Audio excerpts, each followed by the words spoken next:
Mm.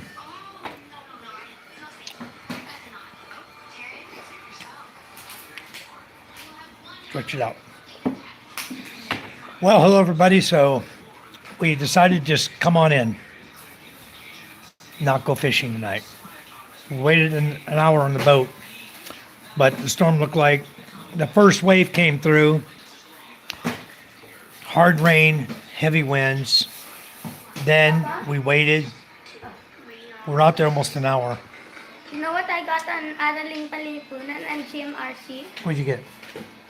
38 out of 40. Wow, that's very good, hon. Good grades. You're making A's. Perfect score. Anyway, we decided it was just too much, and we decided we're going to try to go at 3:30 in the morning. So, what is today? Holiday. It's today Friday. Today is Friday. So anyway, we're going to go at 3:30 in the morning. If it's not raining, we're going to try. We haven't done a morning trip in like forever. I go? There's no school. No, son. Why? It's no rain. Papang don't want. Why? I got life jackets on the boat now too. We decided to put the life jackets on the boat. So anyway, we're definitely. I have a life jacket. I'll just go live this evening. Maybe we can do some karaoke tonight. It's Friday night. We all like to do karaoke on Friday nights. If I do, I'll stop this live feed because this is going to be a normal live feed that it can be monetized. The next one, the karaoke one, I'll start a new one right before we do karaoke. That way, that can just be non-monetized like it always is. You know, I'm having a peanut butter and jelly sandwich. I mean, peanut butter and honey. Good, MJ? Good? Your sandwich good? Yeah. Yeah. Papa, let's do this. So anyway, let me put it on all chat so I can catch everybody. One person in the chat.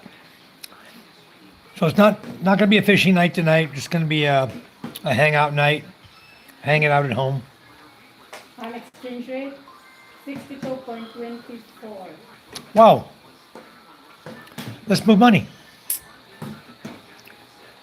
Let's move money here from the U.S. I got money in the U.S. You need to wait until September. See, 62.24. Wow. 62.24 exchange rate. So, Hmm? 4 days ago, we withdrew, right? 61.6. Hello, Vince Adventure. Hello, hello. Jose, hello. Thank you. We were going to be out on the pond fishing tonight, guys, but the weather got really bad. If you guys watch my two little short lives right before this one, you'll see the weather came rolling in on us, and we saw it come. We were watching it come. And I even texted the guy I know over in Auckland and asked him, "Is it raining over there?" He goes, "Yeah, it's been raining and we lost power over here." I saw it because the rain was coming from that direction, from Panay Island. Yes, Vince, I'm an American. I live over in the Philippines. I've been here for 15 years. I live on Masbate Island. So we do a lot of things on Masbate Island. I'm from America, living on Masbate. Yes, I'm an immigrant to the Philippines. I have 3 wonderful children. I have a 10-year-old here. I have a 5-year-old boy here. My lovely wife is sitting right here in front of me. She's busy working. And my other daughter is in her bedroom working too. Where'd Micah? She is home, right? Mm-hmm. Let's go see what she's up to. I haven't seen her all day. I saw her when she came home for lunch. That was about it. What's she doing, hon? Shopping? What? Looking at goodies. Okay. How's school today? Oh, why is that badminton laying in the back on the bike, on the motorcycle? Oh, Where's the orange one? cool. You took 2 sets? That's the other. So the orange one's at school and this blue one's here. Nope. This is the old one. Did you buy birdies? The, What did you buy the other day? What came in the TikTok or whatever? oh, the shuttlecock. Shuttlecock. What? Okay, we have some more here somewhere, hon. I bought 2 or 3 different kinds. I bought some with feathers. I bought nice shuttlecocks. All right, good. So I have a 12-year-old, a 10-year-old, and I have a 5-year-old. How you doing, Ella? Oh, all my kids are busy playing. They're doing their own thing. So we're in the USA. Time close. I lived in California before I came here. I was in the military for 20 years. And then I stayed in California after I retired in 97. I lived in California until 2011. And I came here in 2011. So Temecula, California was the last place I called home. San Diego. Hello, Belzon. Thank you. Thank you also, Tim. I appreciate that. I did it with pleasure. I really enjoyed my time in the military. I was on submarines, so I had a good time. So anyway, I love my military career was fun. I was on 3 different submarines, and I got to work with the deep submergence vessels out in San Diego at the Deep Submergent Rescue facility. So that was where I retired from. I retired from FITCPAC down on the submarine base. Fleet Technical Support Center Pacific is the part of the branch I was with in the Navy before I retired. That was my last final shore duty. So I decided in 2011 I'd met somebody that supposedly was from Palm Springs. Right. I think that was the first lie she told. She owned an apartment in Palm Springs, but she wasn't from Palm Springs. If we are bigger, you giving your guns? I don't know if the guns will be available. My friend has my guns, son, in Arizona. Or maybe back in California. I don't know. I have no idea where they are. You can buy your own when you get bigger. You'll have enough money to buy your own. Okay? Thank you, with bells on. So then, after I retired in 97, I worked for the Navy, roundabout. I worked as a contractor for different companies there in the San Diego area. And I worked for SAIC, AMSEC, Miller Marine, and then I went to work. I left those waterfront jobs as working like a contractor, and I worked my way up to becoming a program manager. All right. And then I left the waterfront, working for the military as a contractor. I left there, I went to become an electrician. So I did electrician for 3 years, commercial, residential, industrial, and then started building swimming pools. Did that for almost 3 years, and then struck out on my own. I was a superintendent in 2007. You guys know the economy crashed in 2007, 2008. And when that happened and nobody was doing any construction, I started my own company and continued on from there with my own company and did real well, like a type of a contracting and handyman business. So did well until I decided to move here to be with my first Filipino I had met, and that didn't work out. So I stayed on, got married, met another lady, and she's sitting right here across from me working. Let's do this. You want to show you a peanut butter sandwich? Okay, go play, son. Why you always got to bug me when I'm talking? Watch the TV. You have enough power. Papa, I can find that. Thank you, with bells on. Hello, Palm Springs. Are you sure it wasn't Sonny Bono that you met? Best wishes and good luck with your website. Thank you, Jason. You even know what my website is, Jason? Are you talking about my website or my YouTube channel? This is my YouTube channel. This is, guys, it's not a money maker for me, the YouTube channel here. I don't do it because I need money. I don't do it because I want your money. I do it because I enjoy telling people about Masbate Island in the Philippines, sharing my knowledge about the Philippines for those who might want to move here. And all the proceeds from my channel, we give to the elementary school and the high school here. Now that one of my daughters has moved on to high school, she's in grade 8 now, we give some to the high school and a lot more to the elementary school. We really take care of the elementary school children here. That's our goal, is to help all of them have a better life. Better education, better life, everything. We fully remodeled one of their schoolhouses here. It was a grade 4 to grade 6 in that school building. It was the first school building in this area. Probably all of the island of Masbate maybe anywhere in the Philippines, the first schoolhouse with tiled floors, air conditioning. This is elementary now, okay? They don't give air conditioning to kids. We had air conditioning, wall fans, tiled floors, completed ceiling, a CR, a little kitchen area. The building will now also sub as an evacuation center for our village. So this building we remodeled, thanks to your help, you guys helped. That was a remodel, cost 340,000 pesos. 340,000 pesos to fully remodel it. And in fact, the other day I just went and bought 2 new stand fans and a new ceiling fan, similar. It's exact one of what I have right here. Same kind of ceiling fan. I'm going to put that in the classroom so that they can better circulate the air. Because the air conditioner is too small, doesn't do any good. The kids open the windows and the door and turn the aircon on. Come on. So we're going to pull the aircon out and we're going to install the ceiling fan and gave them 2 other stand fans. So they have a total now of 4 fans, a wall mount and 2 on the floor, 2 and 2, and a ceiling fan. So it'll be nice and cool. My daughter Ella here is in that schoolhouse. She's in grade 5, so she goes to school there. So it was good, you know. I do have a website though. If you guys want to go to my website, I'll give you the website name. It's e2e.com.ph. You can go there and see what I do. You'll see my real business here in the Philippines. That's the business that my wife and I started back in around 2014. We started a company, then we evolved from that company, became a corporation in 2016, and then we had one of our partners die. We became back to sole proprietor company in 2018. I've had business here in the Philippines since 2018 and still doing well. Okay, so when it comes to YouTube, guys, your super chats and gifts, much appreciated. They go to help the elementary school here.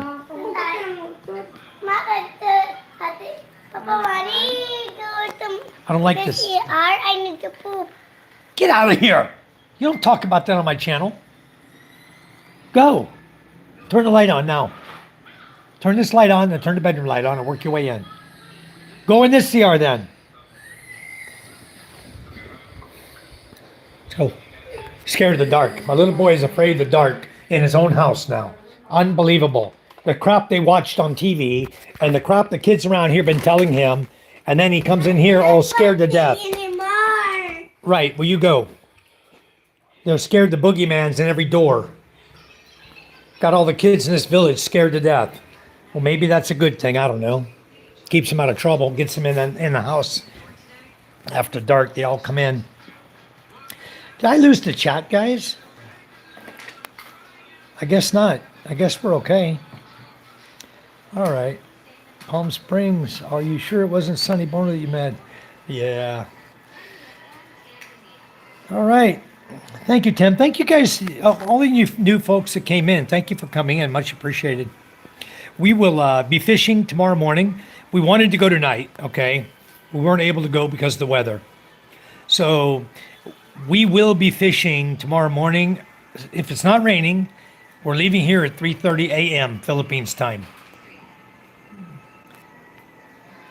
So we're going to leave here around 3:30 Philippines time. You guys can calculate what time it is. On the East Coast, it'll be 3:30 in the afternoon. Work your way across the U.S. hour by hour. It'll be 6:30 in California or 7:30 in California. So good timing for all of you guys. It'll be evening time and morning, early morning for us.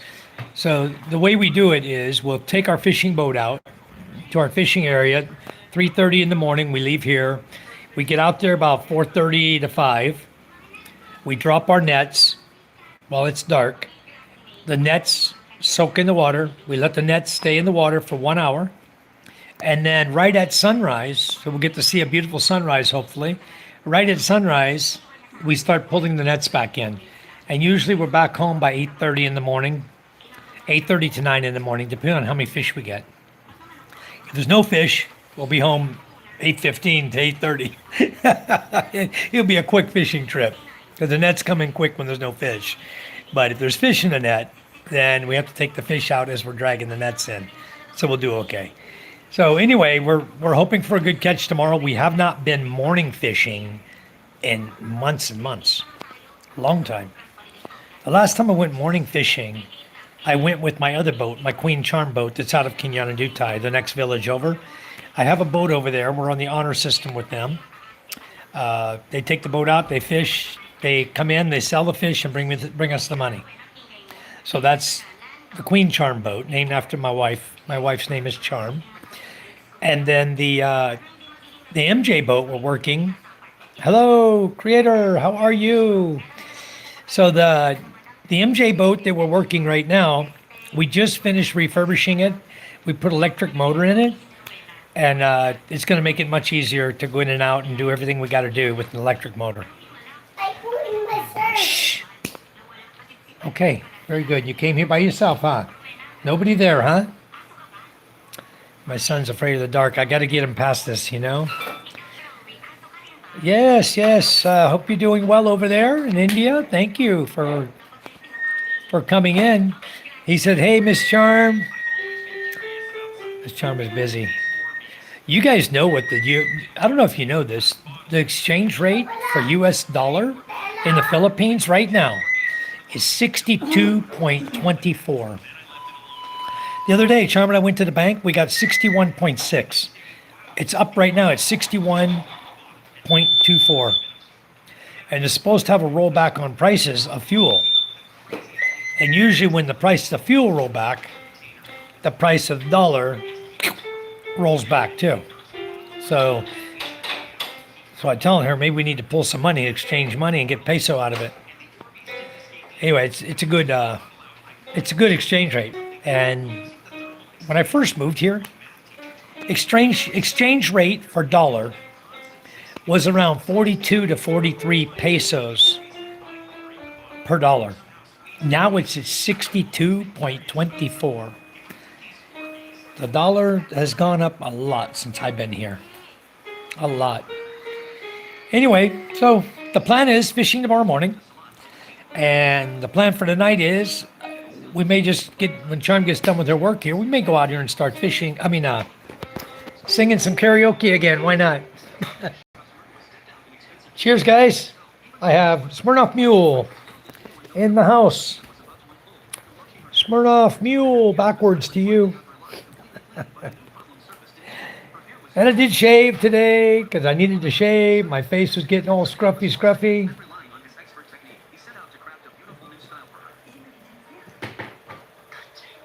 So I'm eating peanut butter and peanut butter and honey sandwich and drinking mule and chatting with you folks. How's everybody else doing? We got a lot of people in here tonight. Everybody say hi in the chat. Give us a thumbs up. Much appreciated, guys. If you haven't subscribed, please subscribe to us. Check out my channel. I've been putting videos up today. We had the lady doing laundry this morning. I put a video up about that. And then I did an update on the Becca house to show you guys what it looks like in the daytime. Right now, I'm almost tempted to go down there and show you what it looks like right now. They turned the lights on inside in the dining room kitchen area, and you can see the lights on and the colored lights in the overhead, the ambience lights we put up. It looks really cool. I just walked by it and they had left the lights on. That's not good for my solar up here because I'm powering that building. But it's only, four lights and a string light, LED string light. So it's not a lot of power coming out of my system.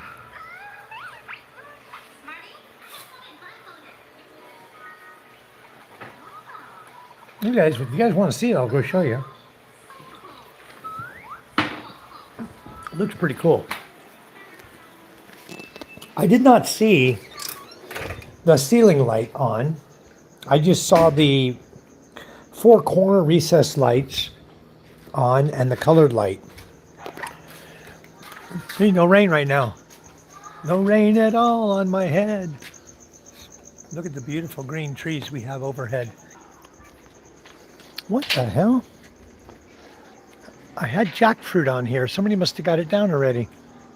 No more jackfruit in that tree. Let's walk down here. Let's see what these lights look like at night. I'll show you guys what it looks like. Hello, hello, hello. Party time, huh?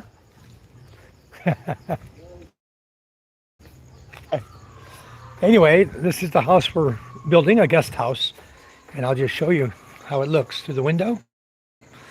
It's got the lights on now. We're starting to fill up the porch.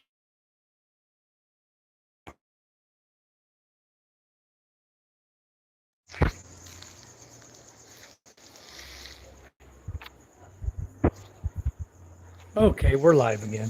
Anyway, this is what it looks like. Okay, we're live again.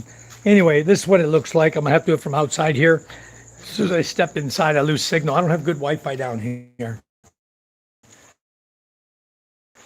But you see the different colored lights going right now. The lights, whatever you want. He's got it with blue and greens. And then the ceiling light. This is the kitchen dining room area. Gonna have a breakfast nook over here. And over here is a counter with a sink. Gonna have a refrigerator in this corner right where you see the welder. Be a refrigerator there. Then the countertop is gonna have backsplash on it, gray tiles. And gray tiles here on the counter. This will be gray tiles all over the top of this. And the windows are gonna be painted white. The windows are gonna be painted white. So it'll be white on white inside, and outside will be gray. All of this will be gray and white windows. And then we have the master bedroom doors already hung. Already got locks on it, so we can lock things up. So it's doing great. The house is coming along. What you can't see right now really well is that we've put the whole roof on up here now. This is the overhang that's going to become like a laundry area out here. You'll see that more in the daytime. We got the windows completed for the closet, windows back in the comfort room complete. This roof is complete, has gutters on it already. The fascia board is up. We just got to buy the covering for it. It's a metal covering we have to buy to kind of hide the roofing there. But this is done in such a way that the roof and this house should never ever fly away. The one on top up there, the roof is recessed down about 6 inches inside the concrete walls, all the way around on 3 sides, and then it comes out the back. So over here in the front, over the window, we're gonna have another roof coming down. We got posts right here, the steel bar. It's gonna have posts right here that the steel's gonna come down to there, and we're gonna put another roof up here. We're gonna start welding all that up. We've got all the steel out here. We'll start welding that up probably tomorrow to start working on that. So right now we're doing a lot of work on this house. It's going quick. I only have 3 workers. One of my workers is over painting my father-in-law's house. So nothing I can do about that. Let him work over there for a while. Oh, are we live still? But let me head back up to the house. After I finish my sandwich, I'm gonna turn on the porch light. We're also gonna put a gate like this on the house down there. We're gonna be putting a gate like this. So I ordered the stainless steel today so we can build the gate down there where you walk into the house. You're gonna have one step. It's gonna have one step, and then it's gonna have a stainless steel gate to open to get onto the porch area. Okay, oh, she's busy with paperwork. So much paperwork. Ay.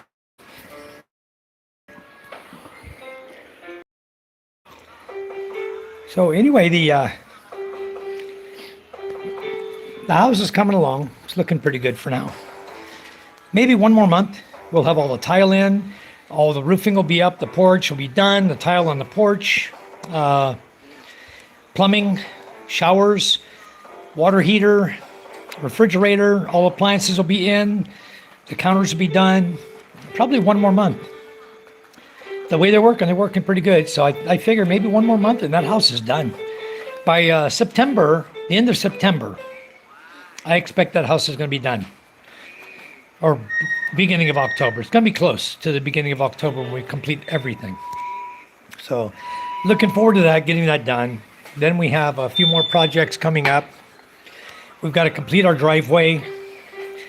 We're going to work the driveway, try to get the driveway going from top to bottom, all the way. And once we get the driveway going all the way from top to bottom, then we have to change one gate down here at the bottom by the beach.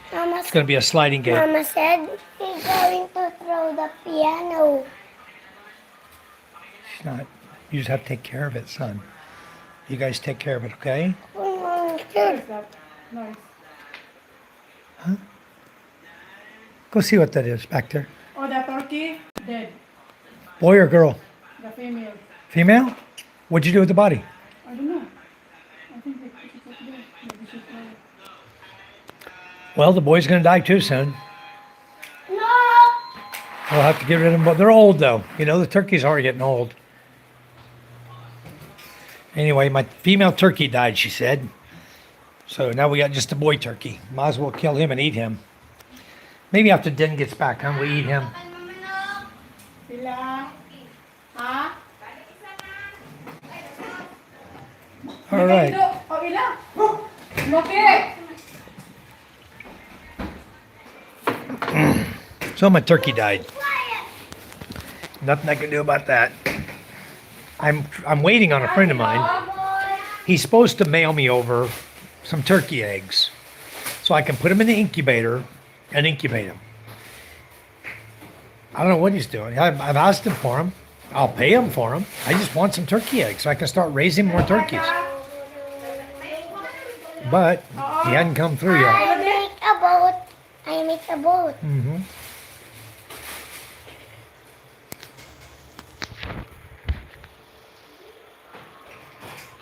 So after we get the house done, good evening. How are you? What are you buying? Airplane! One of our neighbors here. You guys buying chicken? Mama? Mama? Mama?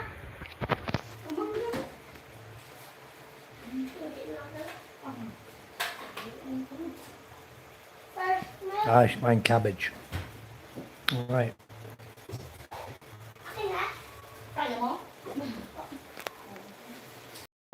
So what have you guys been up to? Got 10 people in the chat. You guys, what are you guys doing? How's everyone doing? Good. Get your milk, boy. Drinking fresh milk. I'm drinking all this. Where's your glass? Only I can drink all that. No, that's a lot. Give me a glass. Said. Give me a glass. Mama said. Charm, you think he can drink all this milk? No. Yes. She said, no, get a cup. Get a cup, son. I'm not asking you, I'm telling you. Go. But Michael can drink that all. Your sisters are not going to be drinking out of the top of the milk either. You go get a cup. I may want some later too. You're not going to drink it all. I promise you, it's too much here. Drink a whole liter of milk? Come on. He's 5 years old. He'll drink 3 sips and he'll be done. And then he'll have his lips and bad breath all over the place. Just kidding. Where's your cup? Aha. You have a cup.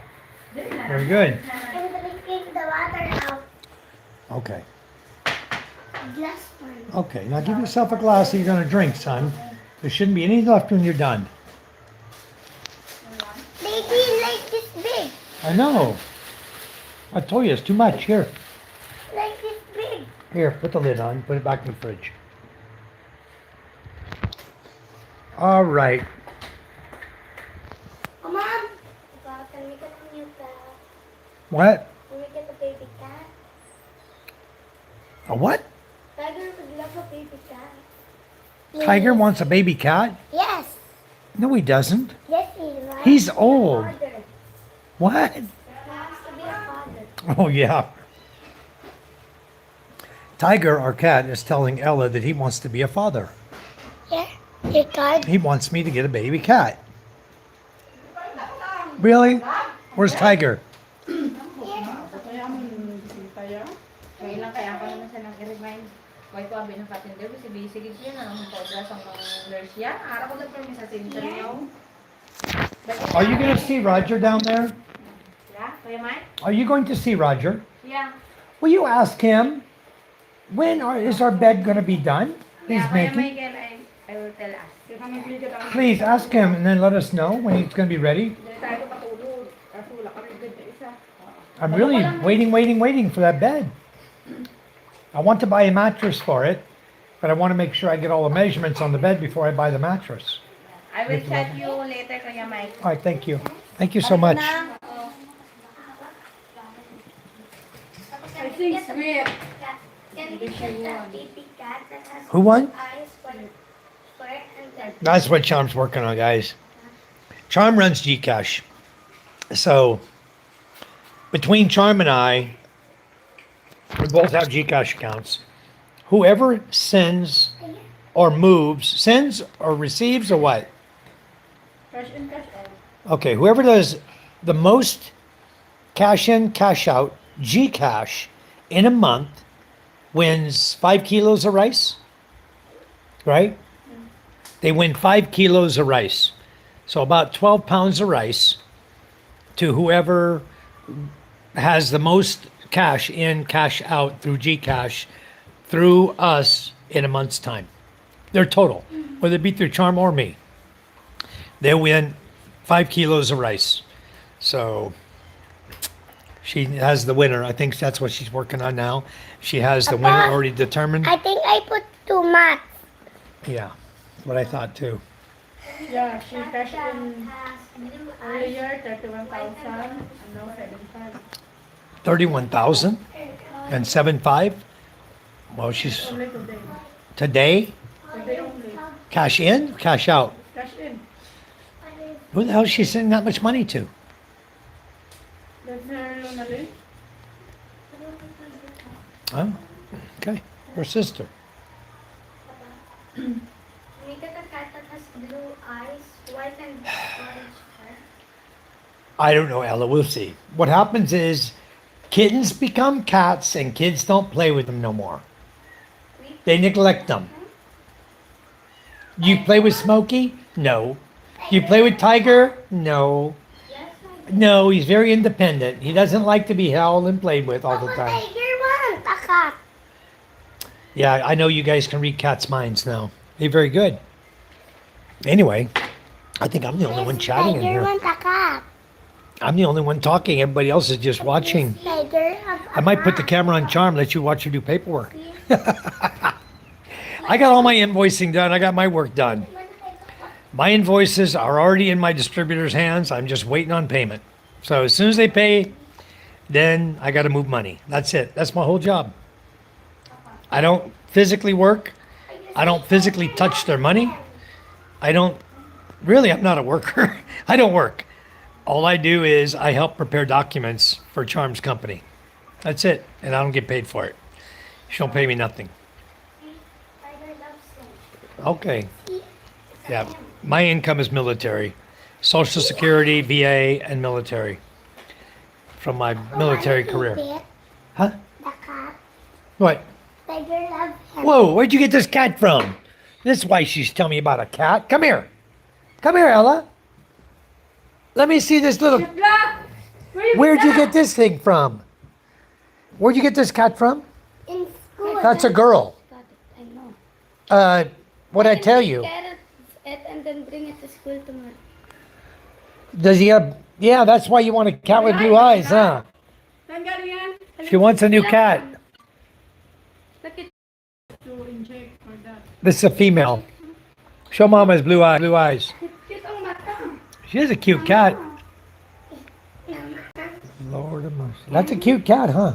Where'd you get that from? Tiger loves her Kamo too. kinuha nga yan. Okay, well, you know what?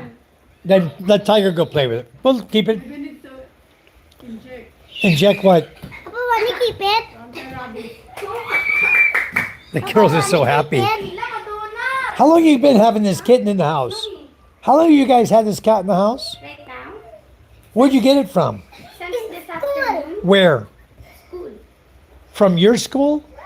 We only found it.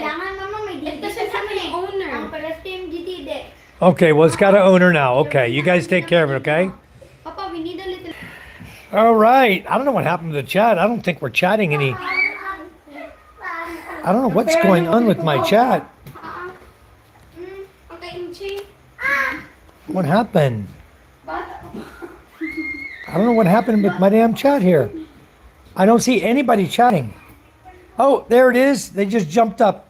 Guys, sorry about that. There was nothing happening for the longest time. Let me go back now and catch everybody up. Oh, Song, hello, welcome. Jeff Babb. Ah, Angie has half Persian baby cats. How much are they, Jeff?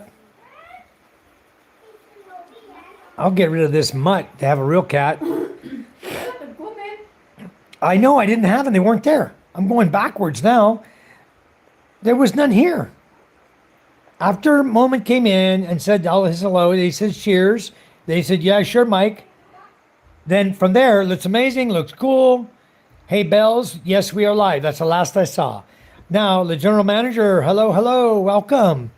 Tonight, I was just macking on a peanut butter and I was eating peanut butter and honey sandwich. That was my dinner tonight. We did not go fishing. We got out in the boat. We got ready to go.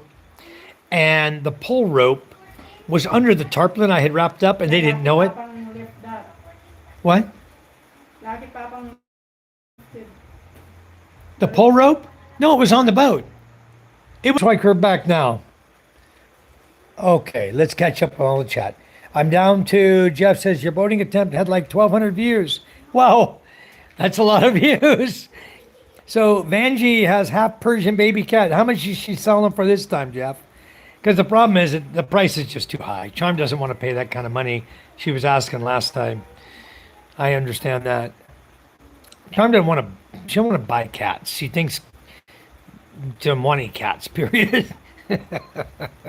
You know how she is. Oh, Song, how are you? Good evening. Yes, please like and subscribe. Thank you. It is a cute cat. I told them they could have it. So we'll see what happens. Only problem is it's a female. And Tiger is a male. And he's not fixed. And I didn't intend to get him fixed.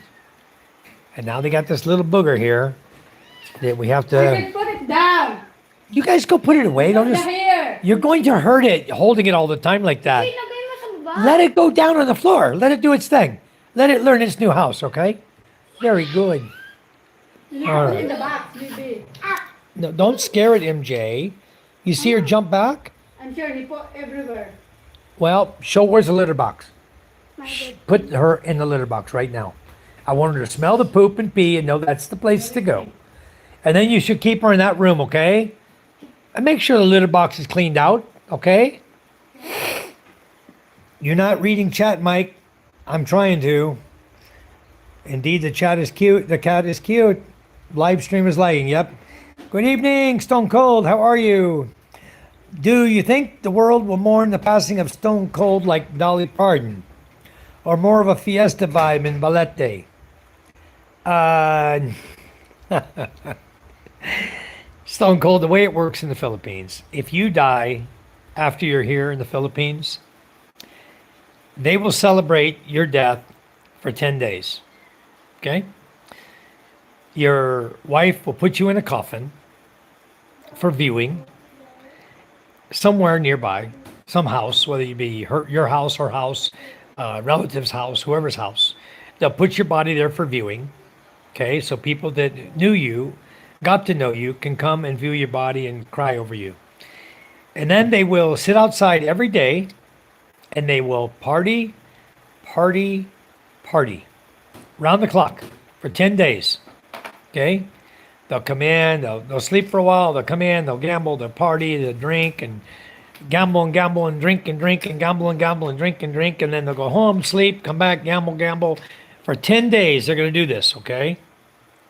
And then they're going to carry your happy ass in the coffin up to the graveyard and stick you in wherever their graveyard is, whether it be in the ground or above the ground.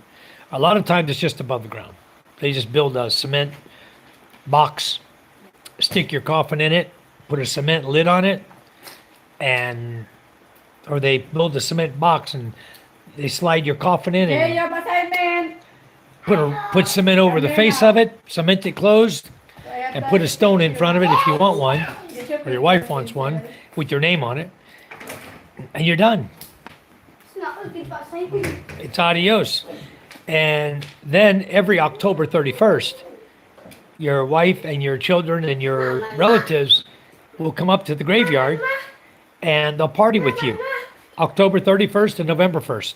They will party with you, sometimes October 30, 31, and November 1. Okay, they will party with you in your grave. And they'll spend the night there. A lot of times they'll spend the night there. They'll stay there for like 3 days and party with you. So that you got to look forward to, you know? You go, they party for 10 days celebrating your death, and then every year they go celebrate for 3 days and party with you at your gravesite. So you love that, huh? That's the way it works here in the Philippines. It sure does. Thanks a lot indeed for asking. How about yourself? Oh, hey, Red Taco. So Stone Cold. I need to send you an email. I got a message from someone today, and I'll send you an email about it. They're a little upset about the trolling or whatever, and they sent me a message telling me that you were in their channel trolling, that I need to watch out or whatever. You and I already know each other.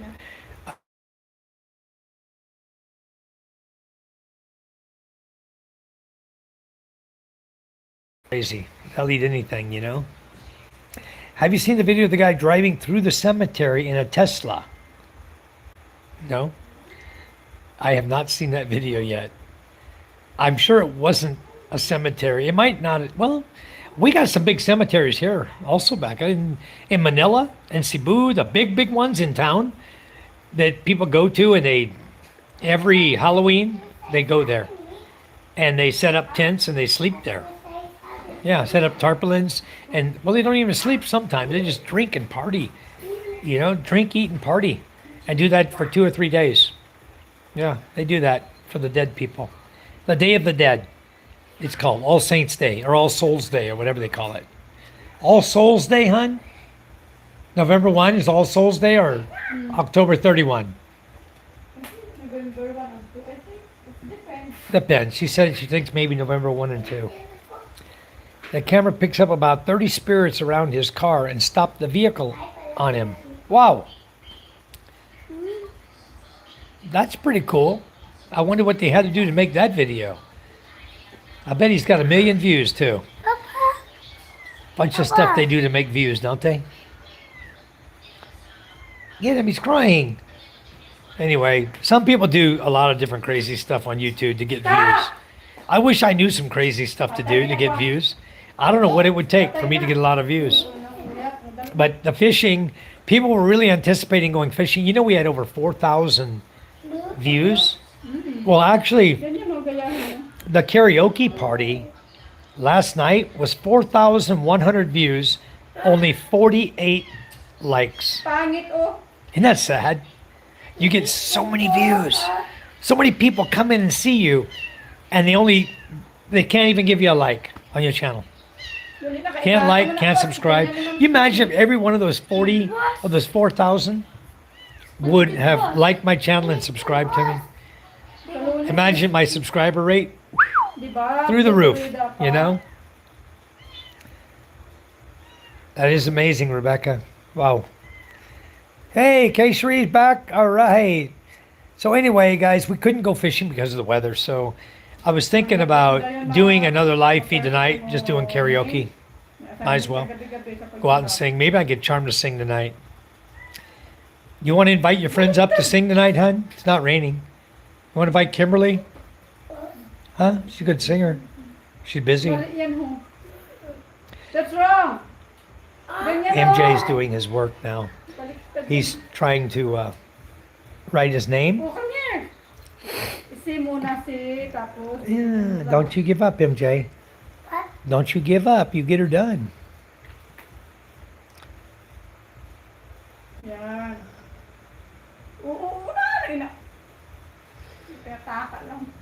You guys see my video I posted up today?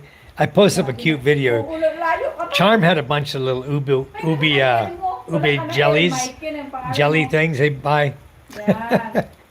She opened up a bag of jellies and she put them on the table.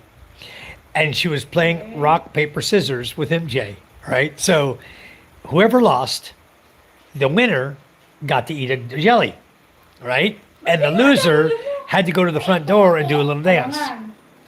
Do a little dance, do a little dance, and then come back and they do it again. Rock, paper, scissors. The winner gets to open a jelly and eat it. The other one, loser gets to go over and do a dance. So I recorded that. I posted it up on YouTube. I thought you guys would get a kick out of that. The crazy white family, you know? I thought it was funny. So anyway, that's funny, huh? Ano yan? Yeah, it's a lot of fun. Okay. So anyway, we did a few videos today. I was getting the help of ChatGPT to help me with thumbnails, to see if I could improve the thumbnails.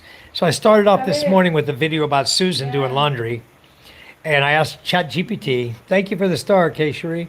I asked ChatGPT, if I upload an image to you, can you make a thumbnail with a USA flag, a Philippine flag, and laundry in the Philippines, you know, laundry day, and then at the bottom put Thriving Philippine Expat, right? My channel banner. So the problem is when she makes it, it's too big to see the Thriving Philippine Expat at the bottom. I need to find a way to shrink it. I don't know, maybe if I screenshot it on my phone and then crop it, it'll be a smaller picture, a little bit smaller. So I got to figure out how to do that so I can post it and you can see the whole thing. You haven't seen that trend, Mike. It's super cute. What trend, Rebecca? People, you should see people citing burgers on their mouths. Citing burgers on their mouths. Too funny. Yeah, moment, I need to know how to resize. Oh, shoving burgers in their mouths. Whole burgers? There ain't no way I could do that with the burgers I like. I like that double quarter pounder with cheese. And I tried the triple quarter pounder. Lubao, Pampanga. What do you got? The flag in Pampanga. Wow. That's in Oh, hold on, guys. I got to share this with you. Maria Barangay, right? Maria Barangay? The mother Wow. of Danilo. Oh, She really? lived there, right? In Libao? Libao? Yeah. And the father lives there too, next door. Wow, this is Pampanga, flooding. I see Charm's got her soap opera up here too. Oh, they went that guy's house. Wow. And somebody's building a brand new house there. Look at all the people that live on that river. You know, of course, you live on a river. It's illegal. All of those houses are illegal. They're not legal to live on the river. That belongs to the government. Those are all squatter houses. Shit. This is squatter houses, Charm. They're not allowed to build like that on a river. That's illegal. Wow. Tell the dimensions to ChatGPT, it will resize it. Okay, I don't even know the dimensions for it, Creator. I don't know what the real size should be. She has a size that she gave me, like for the whatever, you know, I forgot what she is doing. She gave me the size, but when I put it in, it's too big. It's a little bit too big. So I need to figure out how to tell her to resize it. Ah, the trim Charm and MJ did today. People do it with fast food. Okay, gotcha. So they have hamburgers there. They play like rock, paper, scissors, and then eat a bite, and then somebody else has to do something. Okay. I want to All do right. that, but I'm trying to, Huh? I want to do that also, but I need to cook the food to, You got to cook all that food to do it, huh? yeah. So what do you do with like lumpia? Yeah, maybe lumpia. Lumpia? Or kikiam like that. Huh? Kikiam. Kikiam, lumpia, or Yeah. Must be Shanghai? vegetable because they don't eat vegetable. yeah. I noticed some really cool thumbnails today. Like, thank you, Rebecca. Those are all done by ChatGPT. All I did was I took a picture of whatever I'm looking at, like the house. The guys were up building the roof on the house, right? So I took a picture and gave it to ChatGPT and asked her to make me a thumbnail. And boom, she produced a thumbnail for me. Then I just save it to my phone, post it up. I'll show you what she did for me today. Hold on, guys. I'll go to green screen. Hold on a second. I had some other stuff to show you also on green screen. I got some cool stuff. Okay, so this is one ChatGPT did for me. It's called Building a Guest House. And you see the guys up there on the roof? This is real picture of the guys. It's not like AI fake. This is actually what the guys look like. Okay. This was Susan. She did Susan this morning. Susan was doing laundry. You even see the suds in the bucket, you know? Laundry in paradise. Okay. So I got several pictures that I gave to ChatGPT because I wanted to give different pictures of it. Okay. Then this one is raising a respectful son. This is Charm and MJ playing rock, paper, scissors today. So you got to look at the thumbnail and watch the video to see it all. You'll see the thumbnail where I pulled the picture from on the video. Okay. This is one that Moment made for me. See, but the AI creator doesn't really look like me. It kind of looks like me, but I don't even see myself looking like that. I don't know. Oh, Nope, AI. you can tell it's AI because it's not really Doesn't me. have glasses. Well, I don't have glasses on right now either. I don't know. It's kind of close, but anyway, it's definitely AI because I got a broken tooth right here. You didn't show that. Okay. Oh, wait, I'm not done with green screen yet. Hold on, guys. Okay. This one I liked when I saw it. Okay. This is his welcome home. Look at who all is there in front of the Golden Gates to welcome home Dolly Parton. I thought that was a really good picture, you know. They should have had the gates of hell back there, I think, behind it, and Dolly over here in front of the gates of heaven. Because all these people, I don't know if all of them went to heaven or hell. I don't know. Just kidding. Okay, then this picture is a picture that in Iloilo, right over here, the next island, Panay Island, all these boats they arrested, illegal fishing boats. 7 fishing boats were apprehended in separate seaborne operation in the town of Concepcion and San Dionisio for alleged engaging in profiting fishing activity. Iloilo Provincial Bantay Dagat Task Force reported. August 22 and 23, they confiscated a fishing boat, their nets, okay, and illegal fishing stopped in Iloilo, okay? If they start doing that like they're talking about here in Masbate, they're going to bust a lot of boats. Then that'll be the end of it. Those guys will actually stop. The next one I'm sharing with you are girls from our village who received money from a President Scholarship Fund to give them, how much money they get? 20,000, Charm? How much money the girls get? I see them all here holding their money. How much money they get? 20,000. Huh? 20. So they all got 20,000 pesos, 20,000 each. That is, what's the girl's name right here on the corner? That's Miko's daughter. Diaz. Huh? Diaz, the No. last name. I don't know the name. What is name? Wait. Diaz, the last name. That's the daughter of Miko. The next one is our neighbor in the black. The daughter, her name is Fresha, the daughter of Rona. Then you have the tall girl in the middle is Bea. Bea, what's her mother's name? Nian. Huh? Nian. Nian. And then the next two, the one in the brown pants and the other one next to her are both sisters. They're both in college. They're both sisters. They go to Balu College, going to learn to be teachers. Both of those ladies on the end belong to the lady who sweeps our grounds here and takes care of our baboy when Den's not here. What's her name? Gaming. Gaming. Gaming. These are two of Gaming's daughters.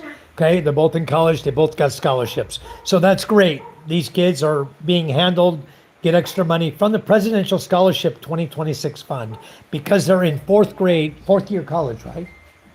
Right? Okay, they only give the money to fourth year college students. They've already gone into their fourth year of college. Those are the ladies who are getting the money for fourth year college. Oh, good. He's cleaning him. Good. Sriracha. All right. Being very friendly. Where you get that? Wow. Say, Hot beans, huh? Look at. Oh, maybe that's PK before. Okay, where'd you get this from? Under the my bed. Under your bed? That must have been PK. He must have left it under the You bed. need to wash your hands. Lapera mo na lang kay wala ako lang. Okay, that's it. We're done with the green screen. So those are the things I wanted to share with you guys, local events that are happening around here, what's going on, so you guys have an idea of what's going on around here. All right, I'll go back and catch up on the chat now. That does not look like you. No, it doesn't look like me. It's AI generated from a picture, but it's an AI conversion. If you just take the photo, like I did with Susan, that's exactly Susan. That was Nonong and the other guy working on the roof. Okay, it looked exactly like him. So when I do mine and my picture is there, I'll do a selfie and then she'll really have a true photo of me and it'll just be my photo. She'll just take the image, enhance it, and throw on the flags, American flag, the Philippine flag, and then whatever's going on the title. So she'll do that for me. So now she has my template. So all I gotta do is send her a picture. In like less than a minute, she has a thumbnail punched out for me, which would have taken CapCut or Canva. Doing it on those apps would have taken you a little while to input everything, you know? But now it's just call ChatGPT up. The only thing is she'll only do so many in a day. I think it's 3 or 4 in a day, maybe 5. But once you hit your limit, they say you can upgrade by paying. You know, you gotta pay the ChatGPT app to continue doing it for you. So I'm gonna only do a couple a day. Every 24 hours, I'll do a couple of the thumbnails for videos I'm gonna be posting up, and it's gonna look a lot better in my channel. I think it's gonna make everything pop, make it all nice. If I can get a good sunrise picture tomorrow, out there fishing, and I did have a good sunset picture the other day, so I may just throw that into ChatGPT tomorrow and say, hey, give me this for my fishing trip. You know, and then I got to come up with a catchy name for the fishing trips, you know. So that's awesome. Mike is young. Yeah, only 66. It's like the Mormon's liplets cover. Yeah, Rebecca, that's a lot of arrests. That's a lot of illegal fishing. And that was off the coast of Iloilo. And illegal fishing was supposed to have been stopped there a long time ago. It just goes to show you, when the government gets complacent and stops enforcing it, it gets rampant. That's a lot. 7 people in a couple nights. That's horrible. You'd think the first night they got arrested, everybody would find out about it and nobody would go do it. No. They keep doing it because they think they can get away with it. The problem is, in one of the areas where the 4 of the boats were arrested, they're going to pay their fine and they're going to give them the boat back with all their fishing gear. The other 3 that they confiscated it, I don't know if they're even going to give them back. And that's the way it should be everywhere.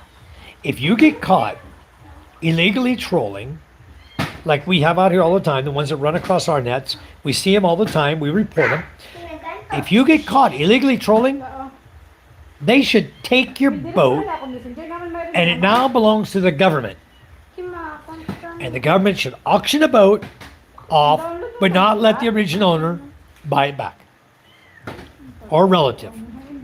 Just put it up at some point for auction and sell the damn thing and put that money into the government to help fund the fuel cost to go get another illegal fishing boat, to go catch them. That's what I think they should do. They won't do it. They keep letting them go. Then the guys turn around. They may stay off it for a day or 2. But the temptation is so great, they go right back into it. And they don't get caught. They won't get caught for another year. You know, they'll go a long time. Or they'll change their tactic. You know.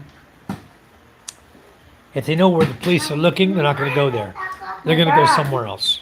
Come over here to Masbate. Iloilo is only 3 hours away. Okay? So it's nothing for those boats to, or Iloilo is 6 hours away, but Estancia, Carlos, Panay Island, those aren't that far away. It's just a hop, skip, and a jump over here to our island to go illegally fishing. And there's nobody here stopping them. We see them, we report them. But things are about to change, according to the vice mayor. He says, when you report that the police chief may show up in my village and ask to use my boat to go catch the guys, By the time he reports to my village to go catch the guys are long gone. They're not out there that night. They're gone already. And maybe they come out, maybe they don't the next night. What they need to do is they need to come out like we were talking on a regular fishing boat. Go out there like they're going fishing with 2 or 3 police on board and wait for the trawlers to come by. And as soon as you spot them, hear their engines running, go in on them and arrest them. And you'll catch. We see them all the time. We see 2, 3, 4 boats almost every night. We catch them. We see them. We don't always get good pictures of them, but we do see them, you know. I'll show you the last one. Let me go to the green. I'll show you the last one I reported. That's when they told me they were going to make some changes here and set their foot down. They're buying 2 speedboats, okay? And they're going to use the speedboats to go catch the illegal fishermen. Give me a minute. I got to go way back here to when we were fishing last. I got a lot of pictures of the guy. I snapped a whole bunch of pictures of this clown. Here you go. There's a very good side profile right there of the fishing boat. And my father-in-law thinks that boat is out of Hintatolo when he saw it. Okay. Let's go back here. Let's see if I have another better picture here. A lot of pictures. I'll see if I have a more clear picture.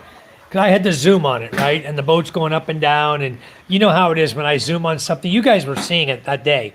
I zoomed and you guys were watching me. I was trying to snapshot, screenshot. So we'll go back again. Let's take a look at what else we got. Maybe we got a more clear picture. But you guys were in the chat with me that day when we were doing it. Oh, I'll share the sun. This is the sunset picture I got that evening. This is a sunset picture. Oh, you can't even see it good. That's the sunset I got for the for that night to post up on that video, on that live feed. All right, let's go back. All right, let's zip down. I'll find a picture. I'll get the most clear picture I can find of him.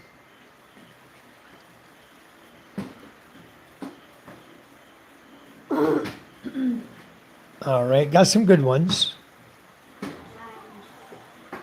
Got all your chats in here too. Okay, this is probably the most identifying picture we'll have of the guy if we want to go after him. I can't get his name on it, but every boat is unique and different.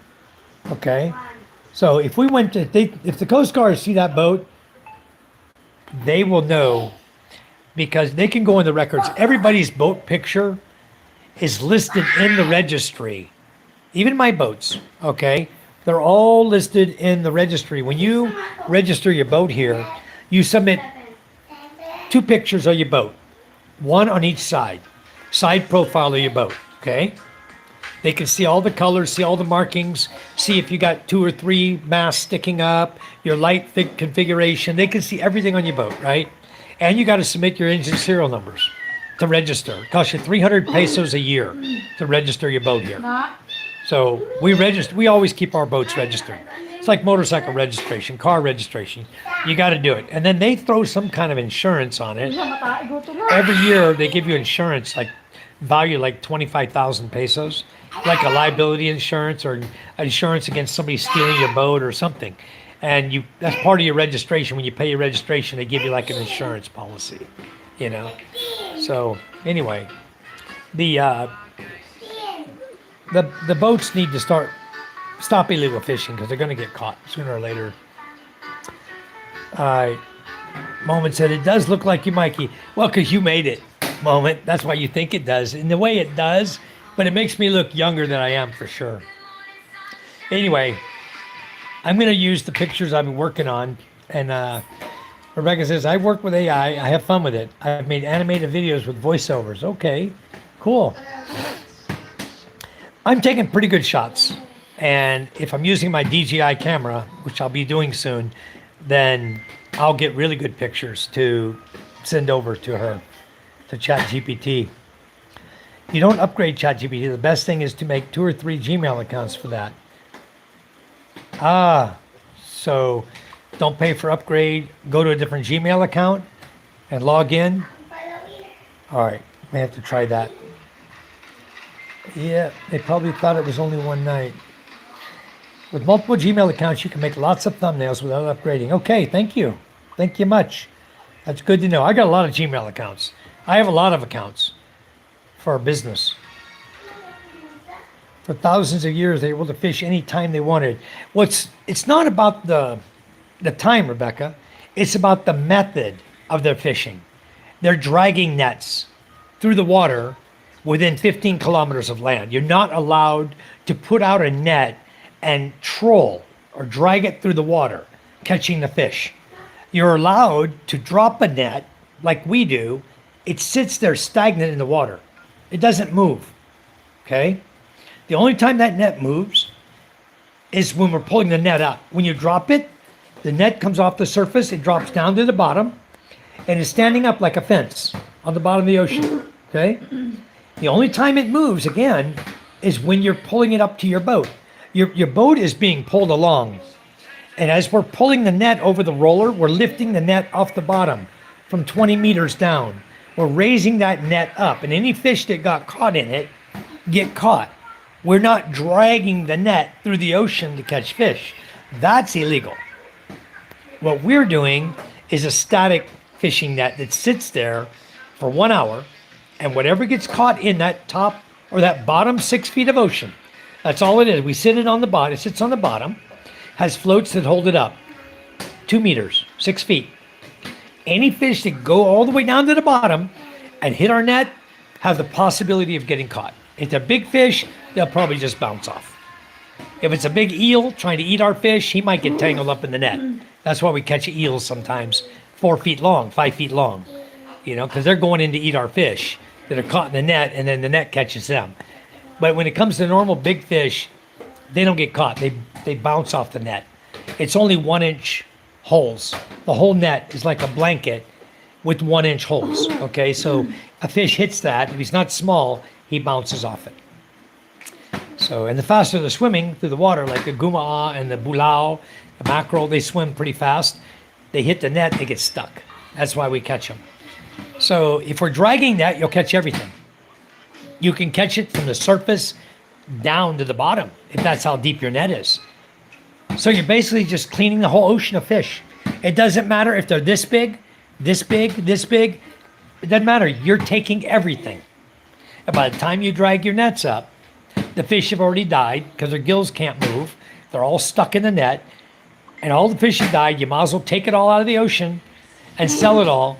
Okay, even if you get 20 pesos per kilo for the little fish, you're going to sell it all for money. Okay? But you just erased all of those thousands of babies from the ocean. Never to grow up and make babies of their own. They are depleting the ocean of fish by dragging nets the way they do it. We're not depleting the ocean of fish. Ours is very selective fishing. Ours is only 2 meters on the bottom. That's it. So the government has legal fishing and illegal fishing. And we have never, ever fished illegal here in the Philippines. In 15 years I've been with, all the boats we've got, my father-in-law has, we never fish illegally. We don't do it. We don't want to. We want to save the ocean. Hello, Michael. Good evening, Michael. Welcome. Hello, hello, hello. Hi, Brian the Lion. How are you? Do karaoke tonight, guys. In a minute, I'm going to fire up some karaoke here at Charmin. I'll go out there and I'll sip a few bottles and sing with you guys. Yeah, I shared it. Of course, that's a good picture you made. Thank you, creator. That's awesome. That's a good picture. I mean, it does make me look a lot younger than I am, but it kind of, when you look at it, if you know me, and I put it side by side with me, you can tell I made it. You can see that. And it's not a problem with AI. AI is to make thumbnails. I just don't want to do AI content ever in my channel. I don't need fake click bait crap. I've watched too many AI videos on YouTube. Guys in there talking about the Iranian war and everything. It's all AI. It's like, how are they getting away with it? Maybe, I know they're making money in their channel, but how are they getting away with all that AI content? You know, maybe just because you disclose it, you're okay with it, or YouTube's okay with it. Even though I know they frown on it, they don't like AI content on videos. They don't want it to be there, but people are doing it now. I'll never do it. I don't want AI content on my channel. I don't like clickbait. If I throw a thumbnail, it's going to be a true thumbnail of something from the video that I'm sharing with people. I don't do clickbait. I'm so scared. I'm panic. I don't do that kind of crap. That's not a real thumbnail to me. That's like trying to grab viewers with fakeness. Real for me is the way I want my channel to always be. Okay? Everything for real. If I want to do a thumbnail right now, I'll screenshot my picture. I'll send it over to ChatGPT tomorrow, and I'll say, give me a thumbnail for this, please. Have me a Philippine flag, an American flag, thriving Philippine expat there at the bottom, you know, and just put general chat at the top. Something like that. It won't be fake. It'll be all real. My old YouTube channel was Divine Sublime LLC. One of the videos is there. Cool. I'll have to go over and check that channel. What happened to your old channel? You still have it or you don't do it? That's cool. How long have you been doing, Rebecca? Have you been doing YouTube? You probably know a hell of a lot more about it than I do. I don't know anything about YouTube. I'm just a newbie. After 2 months now, she's threatening me. If I leave, she'll make false claims against to get me deported. Keeps asking me for money. I've never been addicted to anything, but she got me addicted to her. Oh, not us. We're not cooking. Somebody's got some good smelling food, huh? So, Brian, the best thing you can do, Brian, is have friends over, have a party, have a bunch of friends over, okay? Have her all happy with you and everything, and everything's fine, okay? And you have your party, and then when the guests leave, you go out with the guests. You have your stuff out of there already. You leave with the guests, okay? And when she starts threatening, oh, you did this and you did that, and I'm going to report you and blah, blah, blah. Say, really? I've got all these guest witnesses that I walked out with them and you were just fine when I left. And I got witnesses of my alibi everywhere I've been. So how could I have done all those bad things you're saying? You got her then, huh? And then you move the hell out of that island and you go to a new island. Oh, next thing I'm going to hear, you know what I'm going to hear next? I'm going to say, someone's going to contact me and says, you're a bad influence for Brian. Oh, Brian, you're going to get me in trouble too, huh? That's the way you got to do it, though. Rebecca says the thumbnails are cool. Thank you, thank you. I like them too. I'm going to keep doing them. I'm going to keep doing real thumbnails like that. So, Rebecca says, I was hacked. Oh, that sucks. I've never felt this bad ever. She always tells me how bad I am, and I'm only... Brian, you know what? Your best bet is do like I told you. Have your stuff out of the house or wherever you're going to go. Have your stuff ready to go so you're gone. Or slowly move it out of there. Get you another place to stay, even if it's a boarding house somewhere you're renting. Okay? Rent a cheap little boarding house for $2,500 a month or $800 a month or whatever. All right? Start gradually moving your stuff out of there until you're ready. Because whatever you leave, you're not going to get. I lost a lot with my first relationship here. Okay? So the best thing you can do is make sure you're prepared. Make sure you have all your documents. Make sure you have all your belongings that you want to keep. Okay? Get them out of wherever you're at. Whatever you got there, start moving them out. Okay? And then just act like you're on good terms with her and have a good old time, and then leave with the guests, like I said, so you have an alibi. You can prove she had no marks on her, she wasn't touched by you, you left with the guest, you have an alibi, you stay with one of them, because that's your witness. She comes with any BS, you go with your witnesses there too. Your witness can, no. And you have pictures, and you have it on your phone, documented. Wherever you went, you have them do selfies with people and have an alibi, have the timestamp on the photo. So when she says, "Oh, it happened this such and such a time in this day," whatever, you say, "How could it happen on this day? I wasn't with you." Cover your ass. Do it well, and you won't have any issues. And she'll shut up.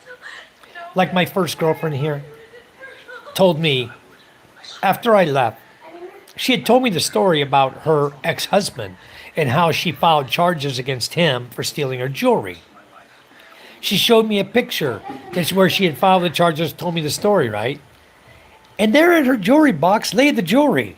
He never stole it. It was a fake lie she made up to the police to have him try to have him arrested, okay? All a lie. When I got ready to leave, she pulled the same crap on me. She says, "Oh, I have all my jewelry's gone now. You stole all my jewelry when you left." I said, "How could I steal your jewelry when I left when you didn't even let me in the house? I wasn't there. The jewelry was with you." I said, "When did I have time to steal your jewelry?" I said, "This is the same jewelry you accused your ex of stealing from you on your police report. Don't you remember you told me that? All this stuff you told me, you got police reports, and now you're accusing me of stealing the same jewelry?" I said, "You better go revisit what you're going to do, because I'm going to get you put in jail for lying." Plain and simple, I took nothing from that lady when I left. She kept half of my personal belongings. Real nice personal belongings. She kept. Wouldn't give them to me. Refused. Kept telling the police to tell the maid, "Oh, I'm not here. He cannot come in here and get his stuff. I'm in the USA." Every time the police come, "Oh, sorry, sir. She's in the USA." Lie upon lie upon lie. You know, I never got my stuff. She stole it. So, Brian, be prepared for it. You're going to lose your stuff. Take what you want. Make sure you have your passport and all your personal belongings. Because there's only a few things that can get you deported, Brian, from this country. You rape somebody, you kill somebody, overstay your visa, that'll get you kicked out, okay? Working as a tourist, working on a tourist visa. Those 4 items, boom, you'll get kicked out of the country. If you're not doing those things, they're not going to kick you out of the country. Immigration doesn't care that you have a little spat with your girlfriend, okay? If you do something bad to your girlfriend, then you're persona non grata. She'll file charges. You'll go in front of the committee of the barangay, and they're going to deem you to be an undesirable, okay? But if her proof all falls apart, because you have alibi, and you can prove everything, all her lies fall apart. And you're going to stay there. You're not going to get designated as a persona non grata. She's going to get designated as a liar and falsification of official documents, and she'll go to jail. You'll be okay. But you got to get out of the island. You got to get off that island and get away from her where she can't find you. That's the thing. All block. Every app she knows about, every account she knows about, block her out. Once she's blocked, she can't get a hold of you. She can go to the police and claim all she wants. Okay? And you can tell people around you, you can go to the barangay captain in that village, and you can tell him, say, "Look, I'm dating this girl. I haven't touched her. I haven't done anything to her. And she's threatening to have me deported out of the country because I want to break up." You go tell the barangay captain that. Then you have witness, okay? If she tries to pull something after you leave, the barangay captain will vouch for you. You know, you need to make your way. I lost all social media accounts when I was hacked. Oh no, that sucks. I had somebody tried to hack me, Rebecca, the other day, and they sent a message to me requesting password change, and I said, "This is not me." Boom. Can't hack. If they can't get through the second authentication, they can't hack you. So always have 2-factor authentication set up on all your social media accounts. Password protected. Passwords are easy to figure out. Okay, people do that every day. They hack those. Password protection, and then phone call or phone message through your phone number. The only way they can hack you is if they have your phone. Then when they send the message saying, "Do you wish to change your password?" to your phone to authenticate it, you say, no, this is not me. And they're blocked. Miss Sis, haven't seen you in a while. Thank you for coming in. Good to see you, brother. I read an email she sent to her brother-in-law in the U.S. that I'm her last and only hope out of the bar life. Yeah, so that's what it's all about, Brian. You got a bar girl. You got someone who's not going to be good for you. All she's after is your money. Her way out of the bar. So if I'm you, I'd leave. I wouldn't even wait. I wouldn't say goodbye. I'd pack my stuff, find a time, send her off to the store somewhere where the grocery list is going to take her an hour. Pack your crap and get out of there. Just leave. Nothing she can do. If it's your apartment in your name, you need to go to the police. Okay? And you say, look, this girl is threatening me because I want to break up with her. The apartment and the lease are in my name. I want her gone. I want her out of here, and I want a restraining order put her against her to prevent her from coming back here. I don't want anything to do with her. And have the police, you file a police report, then they will contact her. You don't have to. They'll contact her. They will come and take her out of your home. Okay? You have just as much rights here with the police as she does. So you can be the one. If it's all in your name, get the police involved. If it's in her name, pack your crap and leave. There's nothing you can do about it. She'll lose the place because she can't pay rent. Eventually she'll be either back in the bar or she'll lose the house. She can't pay rent. But just make sure you take everything you want and take your money. Close out any account you have with her. Any way or means she have of using your money and getting your money, close it out. Be done with it. I broke up with my first girlfriend before I closed the account out. I should have gone to the bank, closed out the account, taken my funds out. It was a joint account with her. I should have taken out the funds, then broke up with her. Stupid me, I break up with her. The next morning, she cleans out the bank account. The next morning, first stop for her when she woke up was to get in the bank line and steal all my money. Yeah, everything gone. The business I built with her and my money account for my personal account, it was all joint account. She stole it all. Gone. Big thief. So what I would do, though, that's what I would do, honestly. I would do one of those two things. I get the police involved. If everything's in your name, get the police involved. Before she starts filing false documents against you, okay, if the police already know, hey, this guy's got an issue, his girlfriend's going to get pissed off when he leaves, we can expect a report to come that he did this, that, or the other to her, so get her out of your house, okay? And then the fact that they come and get her out of your house, they're going to see she's fine. There's no black eyes, no bruises on her arms. It's not hard for a girl to get bruises on her arms and say you attacked her, okay? It's not hard for her to say you raped her. They pull that crap all the time. Oh, I'm going to file rape charges, okay? And the only way you get out of jail is to buy her out. And how much is it going to cost you to buy her out? 1 million pesos before she drops charges? You're in jail. They do it all the time here. This is really, really common, okay? They'll cry rape, abuse, emotional abuse, physical abuse. They go after everything. The best thing you can do is go to the barangay captain, let him know your issue. From the barangay captain, go to the police station, let them know your issue, because just tell them straight up, she's going to try something. Expect it to come from her, because she is going to lose the gravy train, and she's going to be pissed off at me. She wants to have me deported. Just lay it out to them straight, and then they can see for themselves. The barangay captain can go talk to her, or the kagawad, duty kagawad. When you go to the duty kagawad, okay, do it on a duty day of not her immediate relative, somebody else. Maybe you're friends with them. You file in the blotter what's going on. Then the barangay captain will be notified. You can request a meeting with the barangay captain. And start at the lowest level so you don't get in trouble, and then you can also go straight and file a police report and get her out of your life. Yeah, if you can record her threatening that, that's perfect too.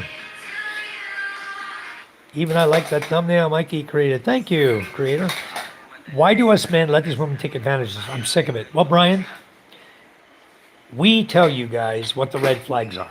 People like me who've lived here for a long time, we see it all happening. People don't want to listen to us when we tell them. Okay? I'll sit there and point out to somebody. Got a guy right now that lives in my village, right? I pointed out the red flags in the first girl he wanted to date here. I showed him all the red flags. From her all the way through everybody. Through the whole family. I pointed out all the red flags to him. His response to me, I cannot help who I fall in love with. Really? That was his response to me. I was like, this guy's crazy. You can't help who you fall in love with. And so therefore, you gotta violate every red flag you've known about, you've heard about, you've read about, you watch videos on. You gotta go against them and go after that same girl who's wearing all those red flags. And he did. I think she broke up with him, then they got back together. She broke up again, they got back together. He bought her a cell phone. She broke up again. That was the end of the relationship. I think he finally realized, this is stupid. I'm wasting my life and my time over somebody who doesn't care a damn about me. They only want my money. That was it. Finally, he got smart. Now he's playing cards over in Panay Island with some ladies over there, from what I understand. Posting videos of playing cards with 20-year-olds or something. So I figured let him go ahead and do his own thing, you know. Let's just let him have fun. So us men can stop it, Brian, by paying attention to the red flags that you're hearing about. Always pay attention. And the first time there's the first red flag, the first one, the first time she ever asked you for money, you should have walked. That day. Should have walked. The first red flag is a Filipino asking you for money, whether it be for load, my mom's sick, my dog's dying, my Carabao's sick, whatever the freaking excuse they come up with. Okay? The first time they ask you for money, you ask yourself, who would she ask if I wasn't here? Okay? She would have asked her relatives, and they would have helped her. But because you're the money, she come after you. She wants your money. The first time they ask for money, She has quiz Done. tomorrow, Han. quiz, Yeah. Okay. In Pulanduta. let's study. And Pulang Duta. Why are you going to Pulang Duta? Mine before. Like the math quiz. Who's doing it? Math board, Ella. Ella? In what subject? Math. Math. But look, Why aren't you know what it's going to be, Micah? You remember the quiz you did last year? no. Or year Pero before? we'll give this. You need to review. But look at that. Oh, you got to study it. If they tell you study it, study it. You want to do well. Pero ano nga muna dyan, ano mo If muna. you have a Hindi mo cheat sheet to pag-ipa- study on what might be asked tomorrow, the types of questions they'll ask, study those questions. Basahin mo, dali. Get on it, Ella, now. Ipasa sa akin. Hey, Jimmy John, how are you? Hello, hello. Well, Jimmy John, we almost went fishing tonight. Anyway, we're trying to help Brian here. Do you have a good lawyer, Mike, to get me out of this? Kita nyo ganda dati. Lagi yan first. Right now, Brian, you don't need a lawyer. Kayo kasi wala aral-aral. You don't need a lawyer. Is she living with you, Brian? Does she live in the same household as you? Anyway, you know what, Brian? Do this. Write down my phone number. Do you have WhatsApp? If you have WhatsApp, you call me. Okay? After my live feed, you call me. I'll give you my phone number, and you can call me after this, or you can look me up on Messenger, on Facebook. You can look up my wife on Facebook, Charm White. Look for her. Or you can, I don't think I'm open for the public to view, but you can find me. You can send me a friend request, I believe. My name is Michael Lee White. And I'm wearing a yellow t-shirt on Facebook. And Charm is with me. We look a little younger then. That was like back in 2014 or so. A few years back. But anyway, find me on Facebook, or I'm going to give you my phone number. Just jot it down. And if you need me, give me a call, either landline or call me on WhatsApp so we can chat about your situation. I'll see if I can't find a way to help you through it. I have an attorney I use for property matters. Okay, he's a very good attorney. But at this point, you don't need an attorney. You don't have anything that you've done wrong yet. Okay, hang in there. You do it right, you won't have to worry about an attorney. Attorney costs you 80,000 pesos retainer fee. That's just to retain them. Every time they write a document for you, money, money, money. Okay, you don't need that crap right now. All right, so write down my number, 0961. I'm going to repeat it, 0961 150 150 1709. 1709. If I get a bunch of calls from a bunch of crazies out here, I'm going to probably hang up on you. But Brian, I would expect to get a call from you. Smokey! Shut up! All right. I want to help you out. We're going to help you get out of trouble. But you got to do it the right way. If you do it the wrong way, you could find yourself facing charges. You could be behind bars trying to explain yourself and stuck behind bars until you pay her a big sum of money. And we don't want that to happen to you. That's happened to too many guys. Okay? So the thing about it is you have to start at the very lowest level in your barangay where you live. Always have to start there. Okay? If you bypass the barangay, then you're not going to get any help. When it comes to a court case, you're not going to get any help. Okay? Because the barangay level is where you get permission at the barangay level to file in a higher court in the Philippines. If you don't get that certificate of action to file, okay? If you don't get that from the barangay level, you can never file anything against her. All right? So just, you're going to have to give me a call. We'll talk about everything that's going on. We'll see if we can't do something to help your situation. It may be an easy fix for you. It may be something very, very simple. Okay? Could be very simple. Because you can self-deport. Pack your stuff and tell her, hey, I got an emergency at home. And you self-deport over to Singapore or Thailand. Okay? You rent a hostel for a week or 2 or 3 days. And then fly back. Don't go back there. Go somewhere else. Rent a house or a hotel or apartment or whatever you want. Go somewhere else. Never show back up over there. Self-deport. Make an excuse like you're leaving the country. She's not going to know if you came back. She's not going to have a freaking clue if you came back. Or where you flew into or where you're going to. She won't have a clue. The Philippines is big. As long as you shut her out of everything and your social accounts, shut everything down, she'll wonder where the hell you went.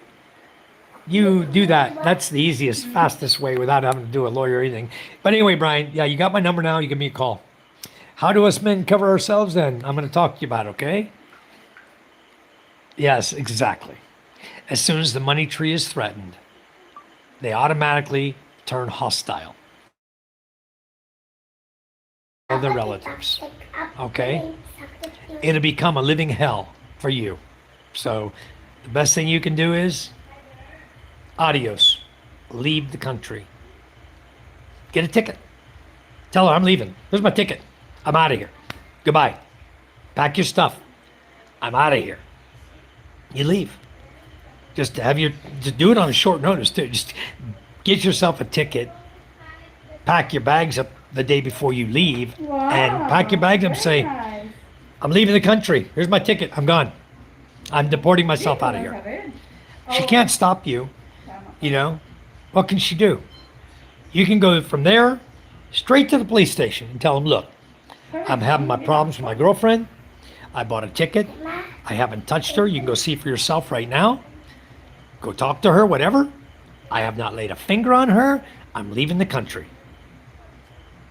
This is what she's threatening me with, but I'm out of here. And leave. Go get on your plane and leave the country. Ain't a damn thing she can do to stop you. That's how you cover your ass. That's it. What are you eating? Ryder Storm says one guy flipped his bike to they'll lose it telling you. I don't know that. Ang galing ah! Tingnan I'm mo, fabulous, parang JJ. Fraud is a serious offense. It sure is, Rebecca, but you know what? A lot of ladies here get away with it. Because in this country, you're guilty till proven innocent. That's the Philippines. Okay, it's not America. This is the Philippines. You don't have freedom of speech here. Everything can be construed and twisted around to be cyber libel.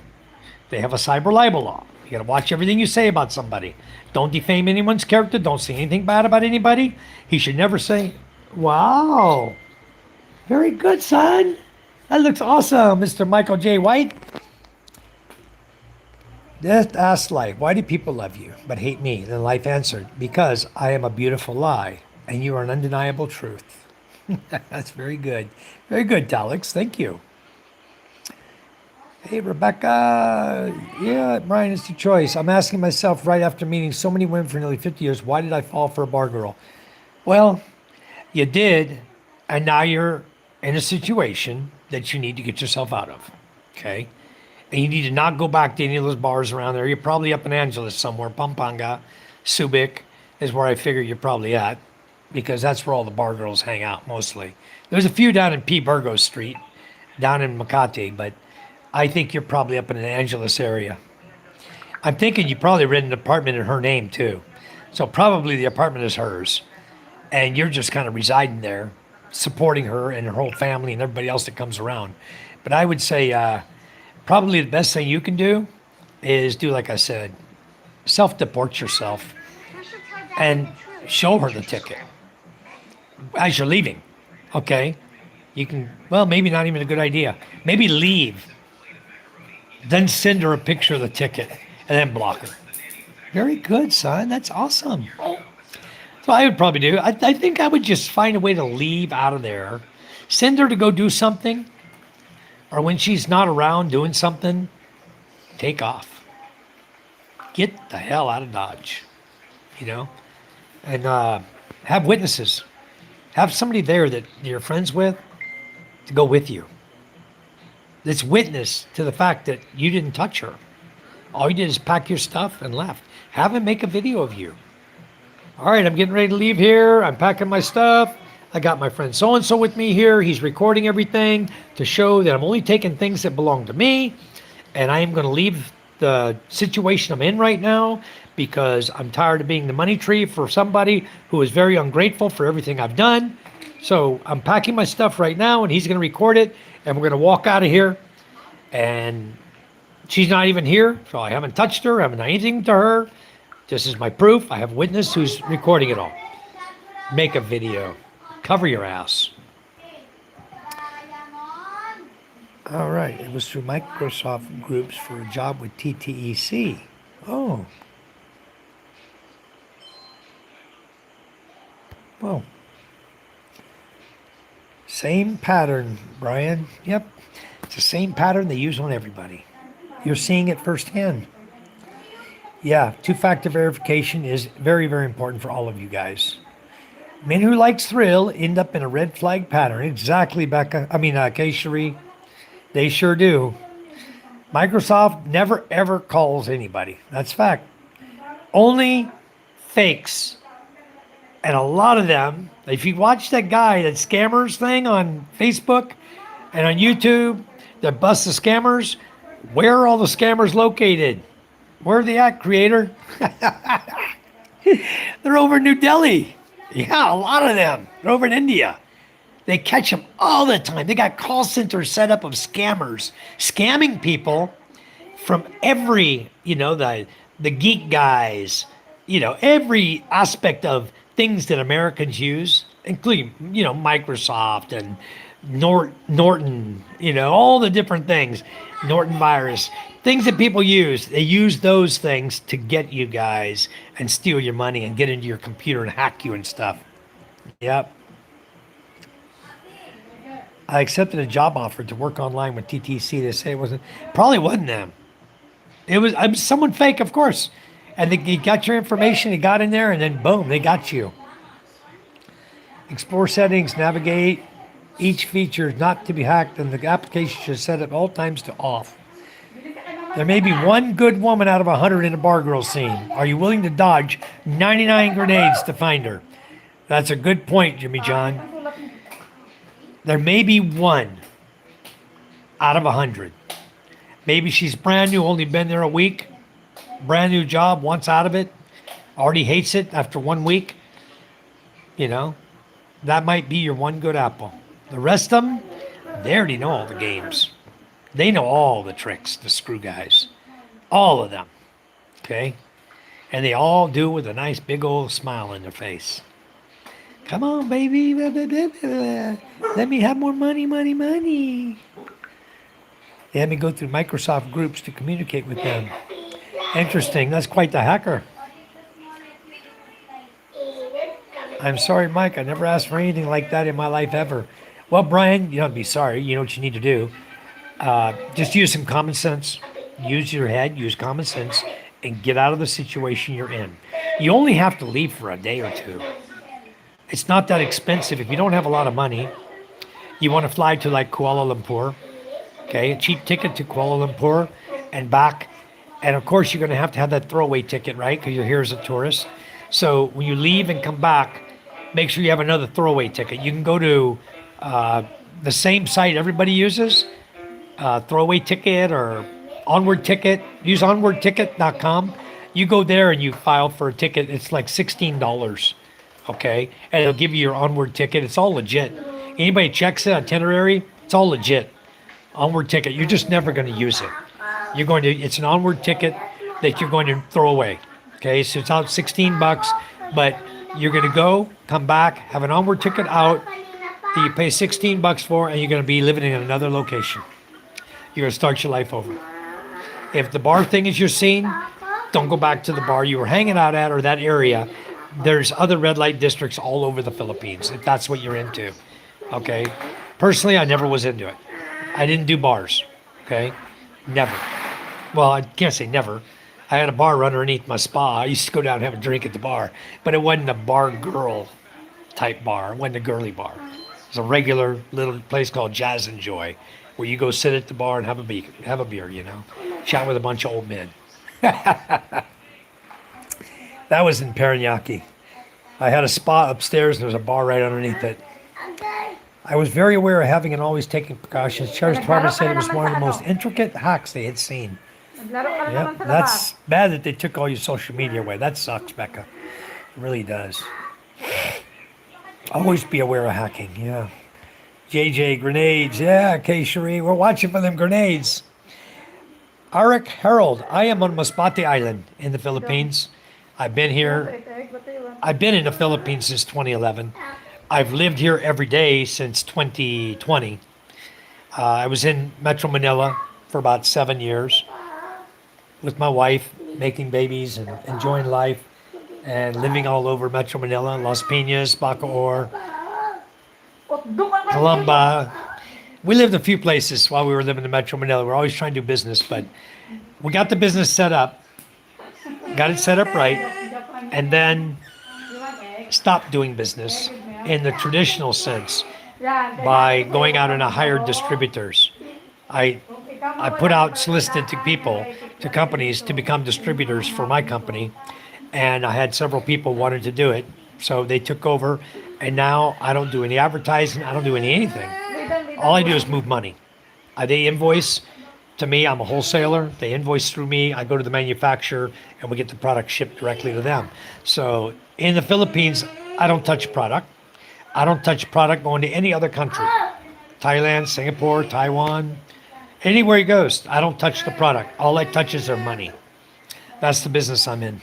It's not money laundering. I'm a wholesaler. It's a legit business. So, legit as can be. I have a bookkeeper. We have an accountant, bookkeeper for our company. We are a legit business. You can look me up online. You can look me up on LinkedIn. You'll find me there on LinkedIn, and you'll find me on Google. Or you can just go to my website.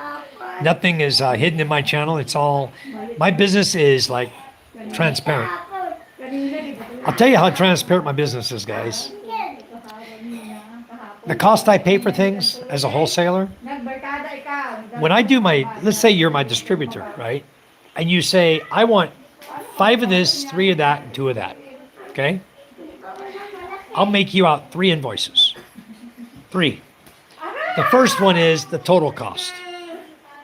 What you have to pay plus shipping. Okay? Then the next cost, next invoice I give you is what I make in profit. Okay? I give you a copy of it. I don't care that you know what I make. I'm a wholesaler. I'm in business to be in business. I don't care if you see I'm making $3,000. I'll show you that. I'm transparent as can be. Okay? So the 3 invoices I do right now, to Thailand, I'll call it the date. The date. I have one that is the cost I pay. One is how much profit I make on those 3 items. And the next invoice is the combination of those 2 for the total that you pay. That's what I send to my distributors. I don't hide a damn thing from them. They used to, always ask me, oh, is it okay if you can send me more, invoice showing me the total and everything and break it down for me? And then we started having issues with customs in Thailand. Thailand customs do not want a company buying from me and shipping to Thailand from a manufacturer. They don't want a middleman. The customs does not like to see one of their companies buying through a middleman. Okay, I'm a wholesaler. This guy's a distributor, a dealer. All right, they don't want him to go through a wholesale. They want him to go direct to the manufacturer. Well, that's impossible. Okay, the manufacturer doesn't want to deal with this guy directly. They have me. I work for them. So they don't want to talk to this guy. Okay, they don't want the change orders and all that other crap that he does every 2 minutes, going on and off, day after day after day, and he finally settles on what he's going to pay. They don't want to deal with all that. That's why I'm here. I deal with all the crap. Okay, so I'm transparent with the guy. I send him his bill, my bill, shipping costs. Now I got it set up that what he does is I give him the invoice of my profit. That's what he has to pay me. And I give him the second invoice is the total, or the amount that he needs to pay the manufacturer, which used to be what I paid the manufacturer. I give him that one because customs in Thailand wants him to go send it to the manufacturer, come direct from them to him. So now his invoice says bill to his company, ship to his company. That's the invoice that I would normally have paid. Now it's made out to him from Clearwater, from the manufacturer. So he pays direct to them, that amount. The other invoice he pays to me, which is my profit and the shipping cost. Then I send in to the manufacturer the shipping cost that he's paid me. I'm the one who sends that into the manufacturer. So that's how I work Thailand, because their customs duties is really, really strict in Thailand. So we have to do things this way. In the Philippines, not a problem. The guy's going to buy $31,000 worth of equipment from me. I just made those 2 invoices up. So he'll pay the $31,000. I'll send my money into Clearwater, along with, he has to pay the shipping cost, the total, right? And then he's having his order shipped to 2 locations in the United States. Those 2 locations will then send his boxes of product to him. One of them's coming, I think, via Balikbayan. The other one's coming via air.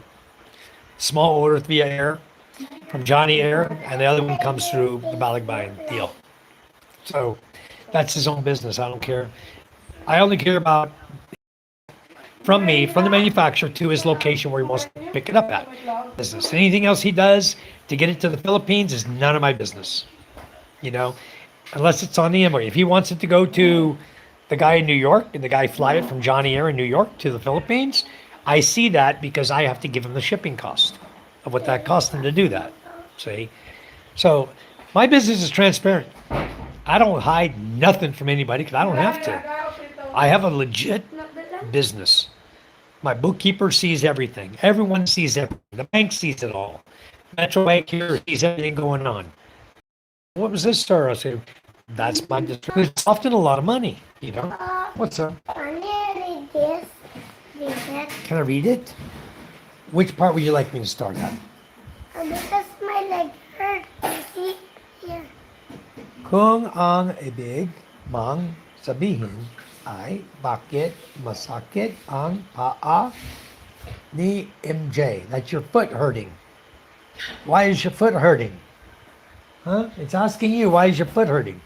Maraming posibleng dahilan, halimbawa, natapilaw, napilayan, masukat, pamamaga, o naipit ang paa. Papa, you can say Tagalog. Of course I can. I've been able to read Tagalog for years. Here, have your notes. Oh, we got you for 14 grand. My goodness gracious sakes alive, Rebecca. You got caught on that. And I guarantee you, that scammer was in India. Guaranteed. Guaranteed. They are so slick nowadays. They got so many call offices set up over there. That guy that busts them all the time from the US, the guy that does it, he gets in and he hacks their computers. Then he puts their camera on. He's watching them, everything they're doing. And they start cussing this guy out. They're like getting really, really angry with the guy. Because he caught them at their game, you know. He knows how to hack in. He uses other programs to hack into their computers. Once he gets into their computer, he can see everybody that they've hacked. He can get the full list. Most people have already been done. They've been hacked, you know, and they've lost their money. If he catches them in an active conversation, he'll even do it sometimes. He'll show you on the YouTube where he actually, or on Facebook, he actually contacts the person and says, hey, you're being scammed. Stop talking to this person. They are not from here. They're from India. They are scamming you right now. They're wanting you to go get money out of your bank account. And he tells them everything they just heard from the scammer. And they stop. He saves people's income that way. Children will die now because of this. Because of what, Ryder Storm? No, not Mexico. Eric, I'm in the Philippines. Yeah. 2 years ago. Wow. I'm sure she never got her money back. They never get the money back. But the thing is that if it's through a bank, a lot of times, I don't know anymore. I was going to say a lot of times the banks are responsible. They'll make sure you get your money back one way or another. They'll get your money back in your account because it got hacked through their bank. But if it's not their fault, if you purposely went and took money out or sent people money, it's your fault. You fell for the game. So I don't think they're going to give your money back on that. Damn. Well, over here, Rebecca, I think you'll be a little more protected. There's lots of ways to protect yourself. Ryder Storm says, call Brian. Brian will call me. He's got my phone number now. Yeah, I'm in the Philippines. Whenever you need to get in touch with any company, don't search the number simply on Google. He'll learn the hard way. Learn from my mistakes. I feel like shit, so dirty. I never thought it'd happen to me, but it did. Well, Brian, you got my phone number, right? You can send me a phone call or find me on Messenger. We'll try to help you get out of there, out of that situation. So lots of places to go get away from that person, though, in the Philippines. I mean, you can go anywhere and block her on everything, and she doesn't know where the hell you went. You literally disappear, you know? If you leave the country with a ticket and show it to her, I'm out of here. Here's my ticket. Send her a copy on her social media before you block her. Say, I'm the hell out of your life. Here's my ticket. I'm gone. Leave. Just fly back in. If you're in Manila, fly back into Cebu. You know? Don't go back to wherever she's at. Don't go anywhere near where she can see you again. Don't go anywhere near her home where she lives. Okay? Write everybody off that you knew. Start your life over. Very, very simple. Change your pattern of living. Yeah. When server brings me my bill, I walk. Even phone, always check the settings. Yeah. I have seen lots of videos on YouTube about that, Becca. One-on-one consultations, just WhatsApp Mike. There you go. If you have any questions you need to talk to me about, You got my phone number, WhatsApp me, messenger me. I will try to help you guys one-on-one. Like I had a lady in Facebook yesterday. She's wanting to do she just had a baby with her husband, right? And so she wants to do her child report birth abroad. And she was asking on Facebook, and half of the people are just giving her negative comments back. Nampag yung ano dito manok ka. And I sent her a comment. I said, Nampag mo. I did my CRBA about 2 years ago. I know all the things you need to do. If you want to learn, send me a message on Messenger. And we were on Facebook at the time. And then I get a message from her. I contacted her back. I accepted her friendship, said hello, contacted her back. And I chatted with her about an hour about how to do the child report birth abroad. It's much easier today than when I did it. I had to do it paperwork, filled out a package. I had 3 kids to do it on. I waited.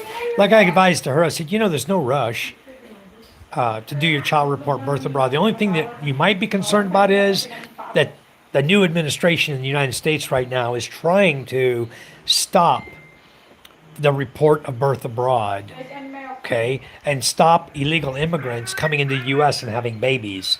Because if you're born on American soil, you're a citizen, right? They're trying to put a stop to all that open door policy crap, and part of it is it brings up the immigration of citizenship, okay? So doing your citizenship of report of birth abroad is an online thing, okay? You have a checklist, everything they want to see. They want to see your relationship before you get married, before you meet, okay? Just chatting to each other. They want to see that you're together when the baby's conceived. They want to see you and her together when the baby is born. They want to see a photo in between when she's pregnant and you're with her, okay?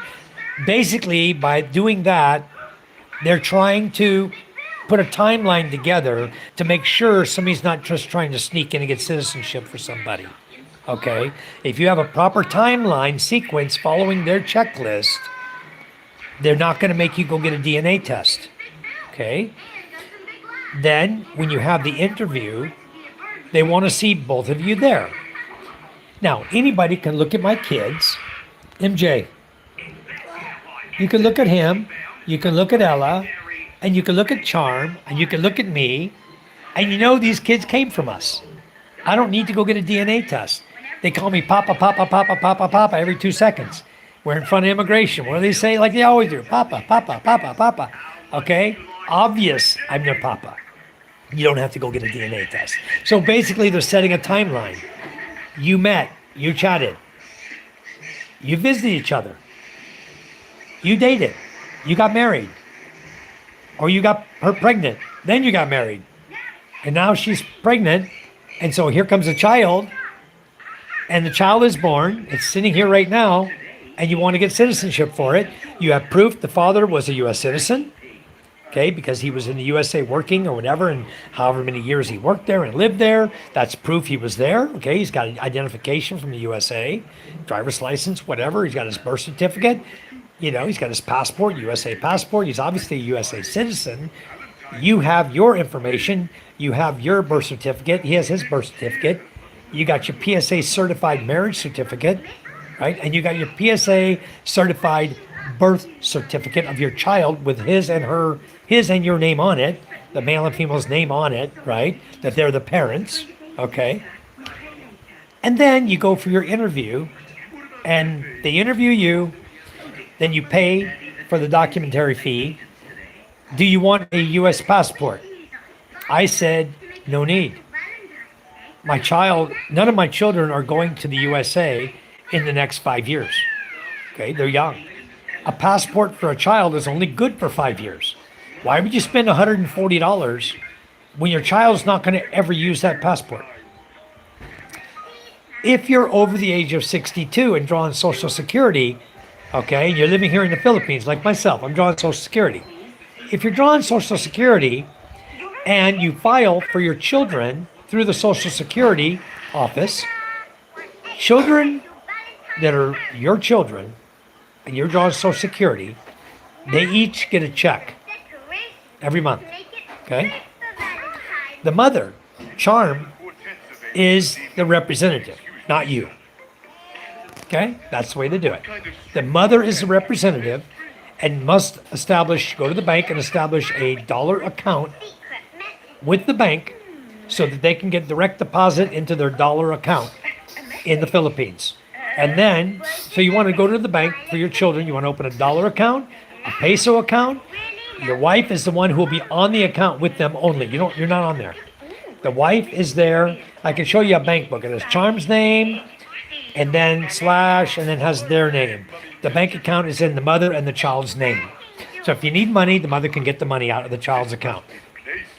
Now, depending on how much money you make, obviously how much you paid in, will depend on how much your children get. And my children each get, right now, their check is $650 per month for each of my 3 children. Okay. After they turn 18 years of age, that amount that they're split into thirds gets divided into half. So as soon as Micah, 6 more years, turns 18, Ella and MJ will get that money split between the 2 of them until Ella turns 18. Then that money will go to MJ. Okay? So that's the way they do it. And they will get a check until they're each 18 years of age. And there's a lot more benefits with the military for schooling, for everything from the U.S. military. So behoove you guys, if you're Filipinos living here and you can meet somebody who's retired military, who's of age to draw Social Security, that's a double whammy. That's a double bonus for you. If you find the right man, you get along, you can have a loving relationship with him, then you're going to have a very, very good life with him. He'll take care of you and you'll take care of him. Like Charm does and I do. We take care of each other. We have 3 wonderful kids. We're building our life for them. It goes back to the old thing. Oh, you can't own land. Duh, I know I can't own land. I'm an American. Okay? But if Charm and I put our money together and we buy a house and lot, okay, we have something to give to our children when they become 18 or however age they're going to, because we've already bought 2 houses in Cavite, okay? We have a house for Micah, we have a house for Ella. As soon as another good deal comes along and we want to buy another house, we'll buy it for MJ. But they tell me I don't need to because this house that we're living in will be MJ's house. This house will belong to MJ when he's older. He will own this house because he's the eldest son. So the eldest son gets the home of the parents if anything happens to him. So Becca says it was a full moon, partial eclipse this morning. Wow, that's cool. Ryder says it wasn't a partial, please. I don't know. Partially eclipse depends on where you live, Ryder. Ryder, one more comment. I'm just going to boot you. Okay? She's not lying. Eclipses and partial and full eclipse depend on where you're located. Okay? If that eclipse passes over your house, Ryder, you could be in a full eclipse. But somebody who lives 10 states away from you can have a partial eclipse. Okay? It's not full eclipse for everybody in the world. It's full eclipse for a certain path. And then the other people are partial eclipse. So please don't call members in my chat liars, okay? They're not lying. Obviously, you didn't know that, so you called her a liar. But please refrain from calling anybody a liar or disrespecting someone in my chat, because you'll be the first one I kick the hell out. And the other thing is, Rebecca happens to be a moderator in this room. I'm sure she's not going to take too kindly you calling her a liar either. And you're not a mod. So you want to come in here and troll the chat and call people liars, you'll be gone that quick, I promise you. Keep it clean. Hello, Greg Master. How are you? 96, 2%. Okay, Mike, I need to vent. I'm not a piece of shit, but unfortunately fallen for a bar freaking girl. Yeah, it's okay, Brian. A lot of people have done that. All right. Greg Master is saying, is that the same Brian from BGC? Papa, Coco says she wants to go cruise. I said, you want me to take on a cruise? She walked. Did she talk to you? She might have been watching my chat, Jimmy John. I don't even know Coco. I don't think that's the same Brian the Lion from BGC. I don't know. Not to go to Angela's Sin City. I thought I was the smartest guy around, but I fell for a bar girl. It's all right, Brian. You're not alone. There's guys fall for him every single day of the week. Okay? Rent is under her name. Okay. Then it's very simple. Pack your crap and leave. Have you a ticket? Pack your bag. Say, look, I got an emergency meeting. Okay, or I have an emergency. I got to go home. You know. Here's 2,000 pesos for you. I'll send you more when I get home. Freaking get the hell out of Dodge. And don't come back. Ranger! There's no white privilege in this country. We're in the Philippines, Ranger. There's no such thing as white privilege, okay? No, she's going to beg you to stay. You got to go. It's an emergency. Blame it on whatever you want back home. It's emergency. You got to go. You can't stick around. You got to go. Here, I'm going to give you some pesos. Keep the place here available. I'm coming back. Get the hell out of Dodge. Never come back. So what she cries? Every woman's going to cry. Then with the money tree. Ooh, ooh, ooh. Until she goes to the bar and finds another one. Next day, if she's good looking, she'll have another man. Just like that. Yep. Greg said, you could have just dated a bar girl in your home country instead of the Philippines. Good morning, Matthew. Good morning, good morning. Welcome. Did you get a good night's sleep? I'm way behind. Sorry about that, guys. I'm going to zip through the chat. We're going to catch up right now, right? I would say they're all over Asia, including India. Yeah, everywhere. There's a lot of scammers everywhere in the world. I just know the one guy focuses on India all the time. He catches them in New Delhi. He's got all their call centers where he focuses on them. Boy, he hammers them too. Gonna be a long day. Nothing wrong with the bar scene. Just use the right head to think. That's right. I saw the 2-minute fishing video. Did you just want to dry your hair? We didn't go fishing. My hair, I put my poncho on. It was raining so hard, you guys wouldn't even believe it. Whatever you want it to be, Keshri. So painful and gross. He probably got gonorrhea or something, or syphilis. Gonorrhea is a bad one. You know, you can get that easily. Before leaving, especially if you feel like you're in danger, you wait for the right time to get out of there and never look back. Yep, you chat a girl for an hour. Oh, I'm going to tell Charm. Now my 2 legs hurting. Do you have a really big Rub like that with your hand. I'll rub them later for you. I chatted, yeah. Charm is sitting right next to me. I'm chatting about CRBA. You can tell her that. It's okay. I hide nothing from her. Stay calm, cool, and collected, move in silence. Hello, God's country. How are you? Welcome, welcome, Eric. I'm scooting through the chat, guys. We were talking about just general stuff. Talking about relationships, talking about red flags, talking about child report birth abroad, if you have a baby, what you can do, a little bit about Social Security, how Social Security will pay you, pay your children. I mean, it's really, really good program they got going. My kids make more money than I do. I make nothing. And the kids, all the money goes to the kids. So they're doing really well. You see, Papa, don't say fall. Don't say fall. Don't say, or say don't fall for bar girl. I can chat them on Facebook, but only 1 hour. Okay. Not raining tonight, Rebecca. Life is an endless birthday party for someone else. It sure is. Stay away from the bars and you can't be tempted. That's true. Come on, guys. Smash the like button. Show you some love. Thank you. Thank you, guys. There's nothing good in a bar. Exactly right. You want good? Go to church.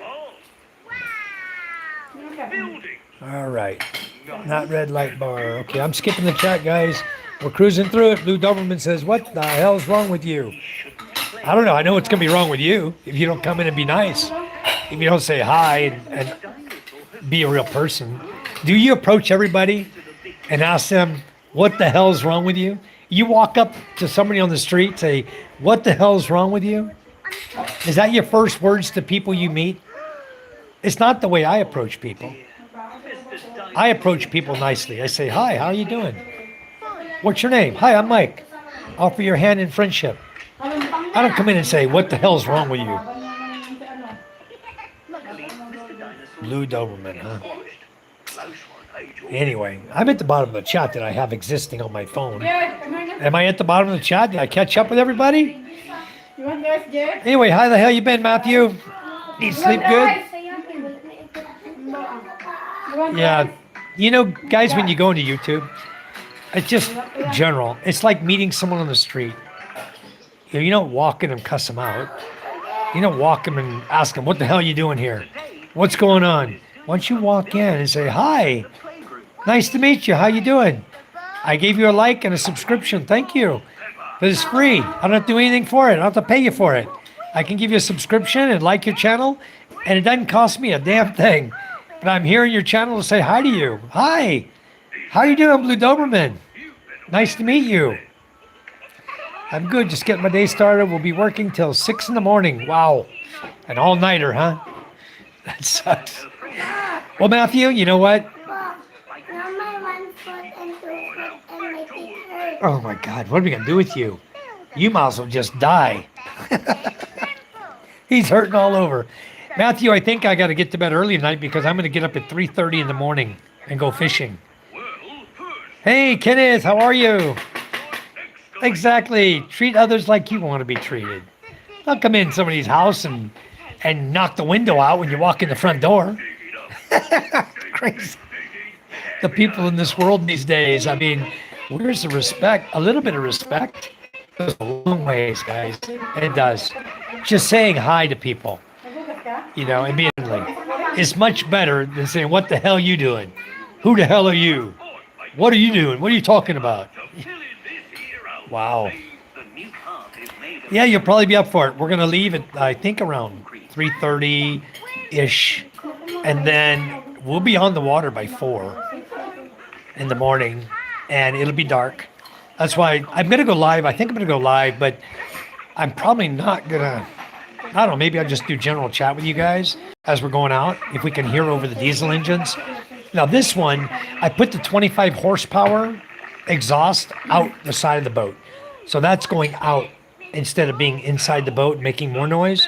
So hopefully this boat's a little bit quieter, and we'll see tomorrow. We started up tonight. It sounded a little bit quieter than the Michaela boat. So we'll see. Yeah, too much of it going on now. It's like there's no respect for anybody anymore. People come in here. Why do people troll a channel? Okay. I would never go in someone's channel and start off without saying hi, ever. Okay. And then if I'm in their channel, I'm listening and somebody's making conversation like Rebecca made earlier about saying that it was a partial eclipse. Well, how the hell that guy even know wasn't a partial eclipse where Rebecca lives? He don't know where she lives. He never asked. It's not a full eclipse everywhere in the world. It all depends on where you're viewing the eclipse from. And he comes in and calls her a liar. And you guys who are moderators, if someone comes in like that and you see something like that, remove the comment. Problem with me. You know, I don't like assholes. I like respectful people. If people come in here being disrespectful to anybody in the chat, I'm not worried about views, Rebecca. Okay? I'm not worried at all about views in my channel. If somebody calls somebody a liar, delete the chat. I don't need that. But I'm not worried about viewers. I'm just... You see my channel. Watch my channel. You'll see how it grows. We make 1 subscriber, maybe 2 a day. You watch the numbers. I don't make tens of thousands subscribers in a week like some channels do. I don't do that. I can't. I don't know how the hell they do it. But, oh, you meant for the fishing? Oh, we would never do that. Never. We wanted to go fishing tonight, okay? When we went out this evening and we saw the clouds rolling in, it was like, uh-oh. Because earlier today, everything was fine. We made plans to go. We were ready at 4 o'clock. The rain didn't hit us until 5. We saw the clouds coming. We saw them. You see the rain. You know rain when it's coming. You can see the direction it's coming in, you know. So you're watching the clouds come in. You don't know if it's going to be a 5-minute rain or a 1-hour rain, you know? So what happened is it came in, it rained from 4:30 till almost 5:30 an hour. Papang and Indai, the new fishermen, were standing there holding the boat. No joke. We're on the sandbar, but they're standing at the front of the boat with their head down, just facing away from the rain hitting them. The rain was hitting them in the head. They were just standing there. I put a poncho over me. I was sitting on the boat, put a poncho over me to stay dry. They didn't have that. I asked them before the rain hit, you want to call it a night and go inside? Forget it. Rain hard. No, we'll just wait. Maybe it's going to pass. Okay. Papang's the boat captain. I'm not. I'm the boat owner, the boat captain. Okay. I don't control whether we're going fishing or not. I can suggest that we do or don't, but it's not up to me. It's not my call. It's his call. When he said, yes, we're going to go, after the first wave passes, okay, then we'll sit here in the rain. We'll wait. And then when 5:30 came, and you look over and there's another rain coming right at you, he said, nah, let's call it. Let's go. We'll go in the morning. I said, okay. So, like I told him, if it's not raining at 3:30 when I wake up, we're going fishing. If it is raining, we're not going. Yes, I still got my poncho, and yes, it's going with me, just in case. This is winter time. This is rainy season. I don't take a chance anymore. I carry my poncho with me. I think I need to order a couple more so the guys can have a poncho as well, because right now I don't have any for them, for the crew. Charm and I used to always buy rain jackets for them. They take the rain jackets, we never see them again. They're gone. And the fishermen change, they don't come back, you know. So you just buy a rain jacket for somebody who leaves and not coming back. So, but I know Papa's going to always be around. I'll buy him another rain jacket and I'll get one for the new guy. I'll get a cheaper one for the new guy in case he leaves anyway. Oh, I got power to my property yesterday. Awesome, Matthew. So all they did, they put a power pole up and then ran it to your property, but not so far you have no building, so they can't give you power, right? Did they put up a temporary power pole like they usually do with a breaker box so you guys can use it for construction? Because you always need power for construction. I got power to her, nice. I think you were talking about Jim Browning, Mike, who exposes scammers India claiming to be Officer John Jones. No, it's there's a guy on Facebook, and he does it also on YouTube. There's two guys, actually. I forgot their name. I haven't watched them in a long time, but they used to do it all the time, and they were always exposing the call centers in India. They I don't ever remember hearing them expose a different call center from a different country. It was only the ones in India that they were exposing, which was dealing with Norton antivirus, the Geek guys, all the really popular ones. That's what they were hitting the people on, scamming money from them. And this guy was going in and able to act like he's an old lady, the voice changer, and then he'd go in, the guys would call, you know, and he'd always have like fake money on his computer that they would act like they were going to try to steal his money, and it was all to catch him. And he did a good job at it. Temp pile is up. Okay. Connect to the water well first. Nice. Thumbnail upgrades are amazing. Better thumbnails. Crazy sub growth. Just wait and watch. All right. I hope so. I hope we can get truly good subscribers like we have right now. I have the most awesome set of subscribers anybody could ask for on YouTube. So that gives us inspiration to continue to put out content that everybody can enjoy. You know, family life in the Philippines. Team Charm loves fresh milk. You know how many fresh milk we bought from the store? 1 liter. We have pancit tonight. Finish your food. This is what's for dinner, guys. We have pancit. You see, it's got chicken and vegetables and cabbage, carrots. And then it has a hard-boiled egg. That is my dinner tonight. What is that? Your thumb? Oh, your finger. Cut your nails now. Usually we do it with our thumb. Fix them tomorrow. We stick the thumb through. I know and then we put it next to our other thumb like we're taking the thumb away. Yeah, I know. I've done that before, sweetie. Exactly, Jimmy John. Ponsa Bihon. You know it. Ponson and hard-boiled egg. Yep, that's dinner, guys. That's my dinner tonight. The guest house is looking great. Thank you. Yeah, I did a quick walk down there a minute ago to show you they had the lights on inside at night. The kitchen light was on, and the 4 recessed lights and the colored lighting. It looks really nice. They're doing a great job. Those guys are doing a terrific job. They're working hard. Anyway, did you order the material today from Den? Okay, we ordered the material for the stainless steel gate we're gonna make for her house. There's gonna be a stainless steel gate. It's gonna be 1 step. I don't know if I want to do a ramp. For now, Rebecca's walking. So it's gonna only be 1 step. And then the next step, she'll be on the porch. Okay? It's gonna be 1 small step and then you'll be on the porch. Or I could put a little ramp to it, but I don't think she really needs a ramp. You know, it would be a short ramp, maybe about, 3 feet long only. And, this 1 foot high. 3 foot long, 1 foot high, just a small ramp to go on the porch. Or I can just put 1 step and she's on the porch, 8-inch step, she's on the porch.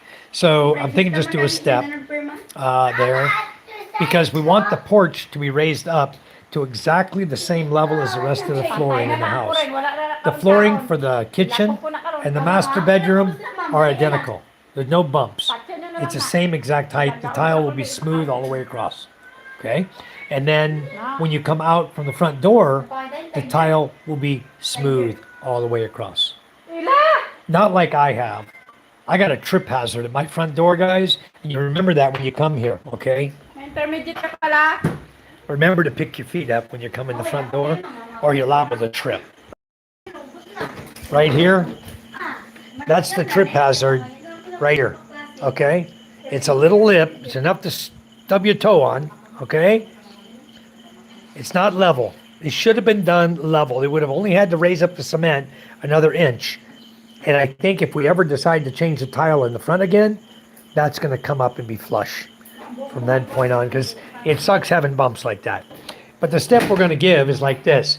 She's going to step 1 step up, and then the next step she'll be on the front porch. So that's about how high the space is, the distance is.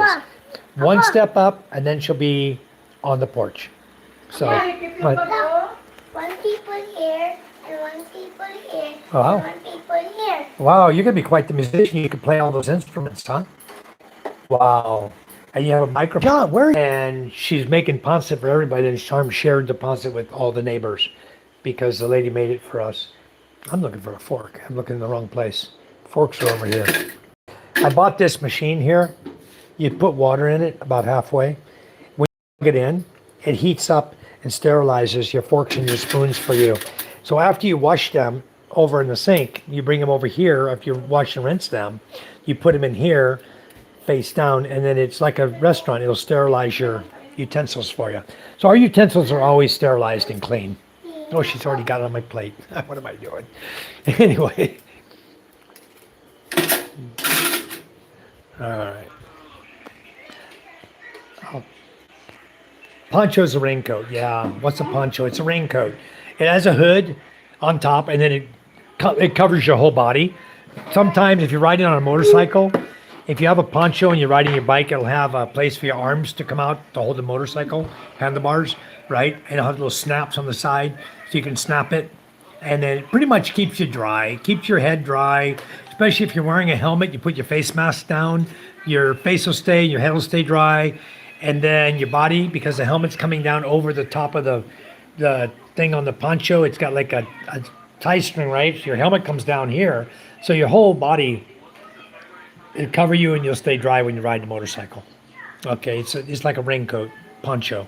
It's like a one piece. It's not a 2-piece. But I caution you guys, if you get one that's oversized, too big for you, way too big for you, be careful, because people have been known to ride with them and the tail of the poncho gets caught up in the back tire or the chain. Okay? If it gets caught up and you're wearing one that's of decent quality, as soon as that gets caught up in your chain, you're going down. You're going to wreck because it's going to jerk you because you're in the chain then, okay? It's going to jerk you. And if it does, you're going to have an accident and it's not going to be a pretty accident. I highly recommend you guys make sure if you're on your motorcycle, tuck up your poncho underneath your ass. Sit on it. Wrap it up under you. Don't let it dangle free around your motorcycle. Because if it gets caught up in there, I don't want to be the one that says, hey, I told you to, you know. I hope none of you have accidents like that. Yes, I've seen it. Yes, it happens. Okay? So be super careful when you're wearing these ponchos. If you're wearing a two-piece rain jacket, nothing to worry about. You know, you got pants on, you got a jacket, and hopefully your jacket has a hood. I bought rain gear the other day. I got the jacket out there. It only comes to here, to the neck. It's got a collar. There's no rain hood for it. It's for motorcycle riding, but there's no rain hood. So you put your helmet on, and still, here you can get wet around the collar. You can still get water. Even if you pull your collar up, try to get it underneath your helmet, it's just a pain in the ass. I don't want that kind of rain jacket anymore. That's why it's sitting in the shed. I don't even use it. So, anyway, can't read the chat. I'll make a knockout good pancit. I want to taste it, Jimmy John. Yep. Because I'll check it after it's done. I bet the lights look great. I saw the kitchen ceiling light up earlier. It looks sweet. Yep, that's done. Wait till you see the bedroom when we're done with the bedroom. It's going to look amazing. You see the ceiling fan put up there that we bought. I go buy it $13.95. Wow. What does it cost to make pancit here, huh? A big pot. How many pesos you spend to make a big pot of pancit? A whole wok full. Pancit, like we have here. What did it cost to make this today? Yeah. The chicken, the cabbage, the carrot, and the noodles. The whole thing? With meat? 400 pesos, Jimmy John. 500, she said. 500 pesos for a big pot. 500. That is what? $4? It's 62.24 to 1 right now. You're looking about, no, 500 pesos is very, very cheap. Right here, MJ. Bulag yard. Quit opening a bunch of milk cartons, okay? You're going to have so many open, you need to finish. It's empty. Why we got 2 open then? That's empty already. That's why they give another one. Okay. All right. Where do you buy all these Western products, Mike, in the province? What Western product are you talking about, Brian? The appliances and stuff I own? Everything I own, we bought here in Masbate. That big refrigerator. Over here, I got a 5-burner stove top with a huge 120-liter oven. That was bought right here. Everything I own is bought here. The water dispenser behind that came when I bought the refrigerator. They gave it to me free. It's like a 7,000 peso value. Online, Shopee, rice cookers, Shopee, thermos, Shopee, or at the general merchandise store. So yeah, everything can be bought here. On Masbate. Everything can be bought on pretty much any island you go to. You just got to know where to go. You know, we have malls here. So when it comes to all the foods and stuff, it's all bought here. Masbate. If we want something special, we'll order it through Shopee or Lazada. Even the fresh milk that comes from Australia. I think this is Australian. Fresh milk. Let's see where it's made. Philippines. Okay. This is a product of New Zealand. Nestle Philippines Incorporated, right? Cabuyao Laguna, under license of Switzerland, product of New Zealand. So this fresh milk, Nestle milk, is a product of New Zealand. That's why maybe we need to try in Milagro. Yeah, Charm and I are, there's a little town here called Milagros. Somebody sent me a picture. Hold on a minute. We have a little town here called Milagros where there's a lot of cattle and they have a lot of milk there. So Charm and I are actually going to go. Yeah, Glock says it matches, doesn't it? Isn't that cool? That milk carton matches my green curtains, you know? Pretty awesome. Green and white. That matches my house also. Safety 101. Tapos ako kaon. Have you tried the non-dairy drink of Kirkland? No, she hasn't. She doesn't. I don't know if Kirkland is a USA product. Almond milk. I love pancit. Yeah, I'm going to see. Somebody sent me a message on Messenger. Let me see who it is. It's a new one. Oh, it's Beth.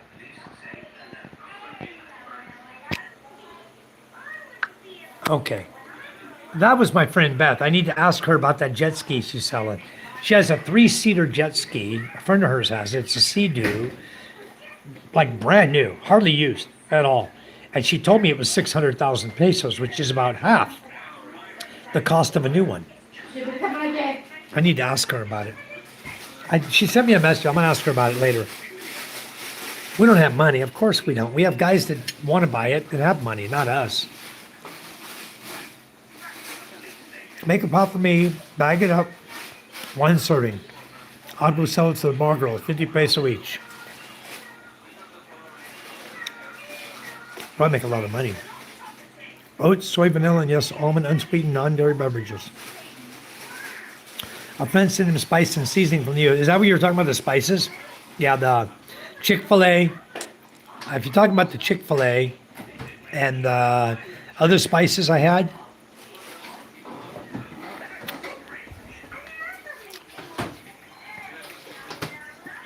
this one, carne asada,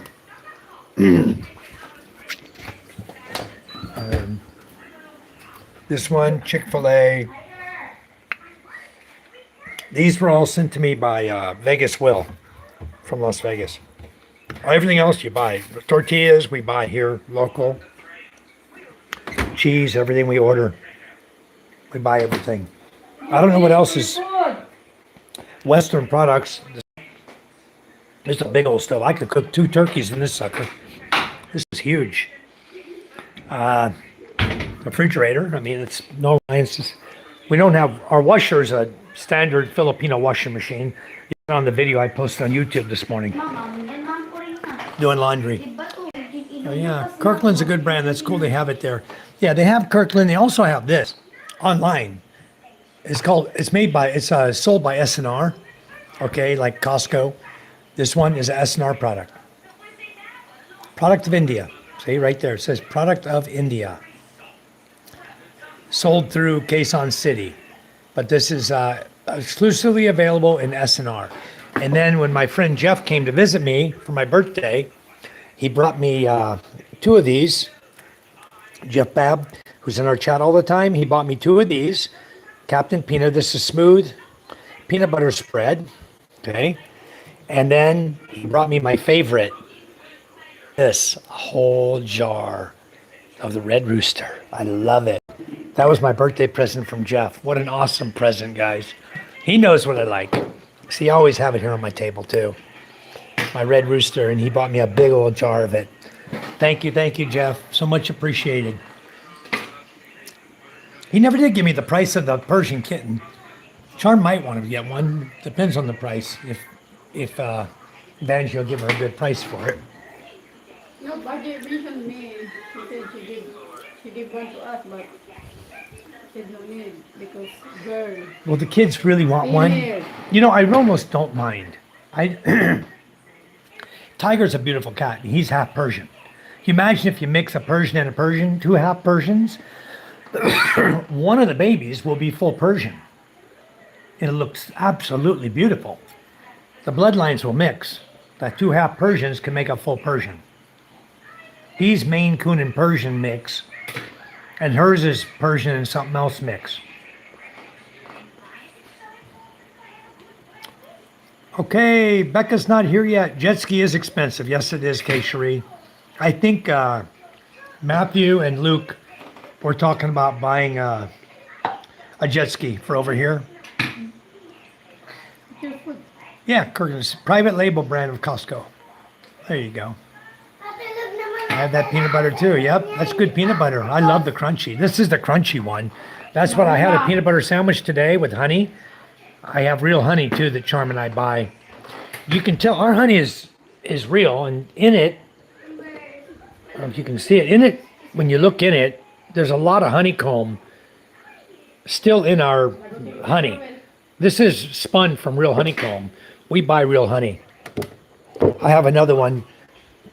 Probably I have. Do I have any more honey in the closet?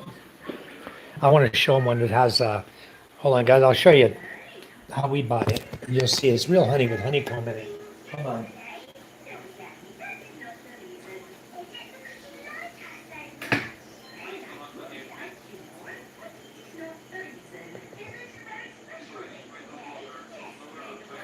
La, mag-aaral ka dyan. Lagot ka si Ruel. Sumbong kita.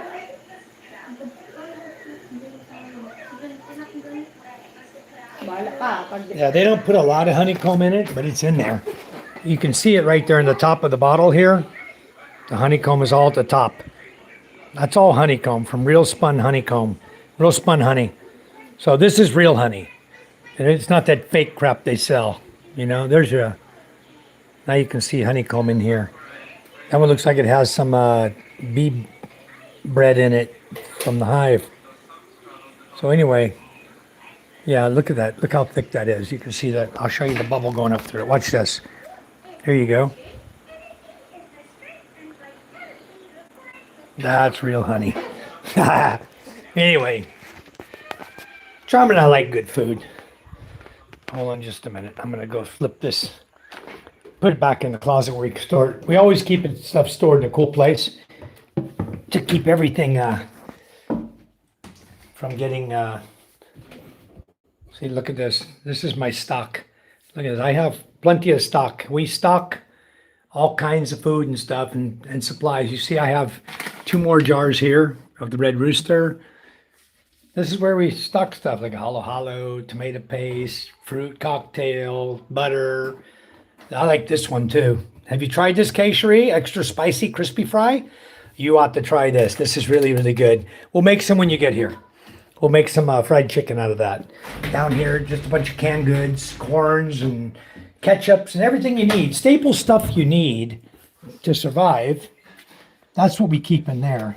And then in the other one, we keep all the rest of the stuff, like staple supplies that you might want, into the other one. I'll kind of show you. And if you guys don't do this, you probably might want to do it, because if you ever have another pandemic, or you ever have a situation where you need it, you want to have it. See, like this is just, we locked this one up. This has got all the snacks and goodies, okay? This is what Charm and them are eating today. The ube, Tara ube. There's a jellies. This is what her and MJ were doing rock, paper, scissors for. And then I keep, of course, all of my canned goods and stuff here. Sardines and tunas and extra milks. Everything. We stock because we don't know if it's ever going to be a problem. Secondly, we stock because if you don't and fuel costs rise and you need to go to town, then you're always constantly, the fuel cost has been fluctuating so much here that it's not good that we have diesel is like 94 pesos for 1 liter of fuel for diesel, and I drive a diesel truck. Hold on, guys. I need to do something here real quick. I've just got to get the, I remember my poncho. I put it in the bag tonight and carried it here, knowing I would need it for tomorrow, but it got wet today. It's been in my bag all wet. So, and good thing I came in here. My power bank is on, wasting the battery. I will charge that tonight, in case I need that for my phone tomorrow. Okay, this is my bag I carry all of my goodies in for the Starlink Mini. You can see I have 3 batteries in here and all the cables to make sure I was prepared for a good live feed for you guys. But this needs to go outside. This is my poncho. Now I want to know what a poncho was. I'll get it out here. I'll show you what it looks like. I need to hang it up out here. Give me a second here. The poncho has you have a hood like this to put over your head, okay? And then the poncho just hangs over your body, okay? It's like it just hangs over you like that. You see that? Just like that. So it just hangs over your body and covers your body to keep the rain off of you. It's open at the bottom. It's got little snaps on one side. So I can actually snap it shut on this side. You can take all the little snaps here, like this, and just snap it. And shut the whole poncho up on one side. Then the whole thing is like a bag over top of you to keep it dry, okay? So anyway, it's wet right now. I had forgot it was in my bag until just now. You guys reminded me of it, so I'm gonna let it hang here. Tomorrow morning, I'll grab that before we leave to make sure everything's okay. Let me check my chicken while I'm out here. Give me a second. I got one chick here. Hey, buddy, you okay? Huh? You look good. You're nice and warm. Okay. And I don't think there's more eggs incubating yet. I like to put them, for some reason they keep moving around too much on the roller, and they all find a way down to one end. I don't like them to be hitting each other. See, like at the end down there, I got to move all them, hitting each other, and that's not going to roll properly, so the eggs are not going to hatch out properly.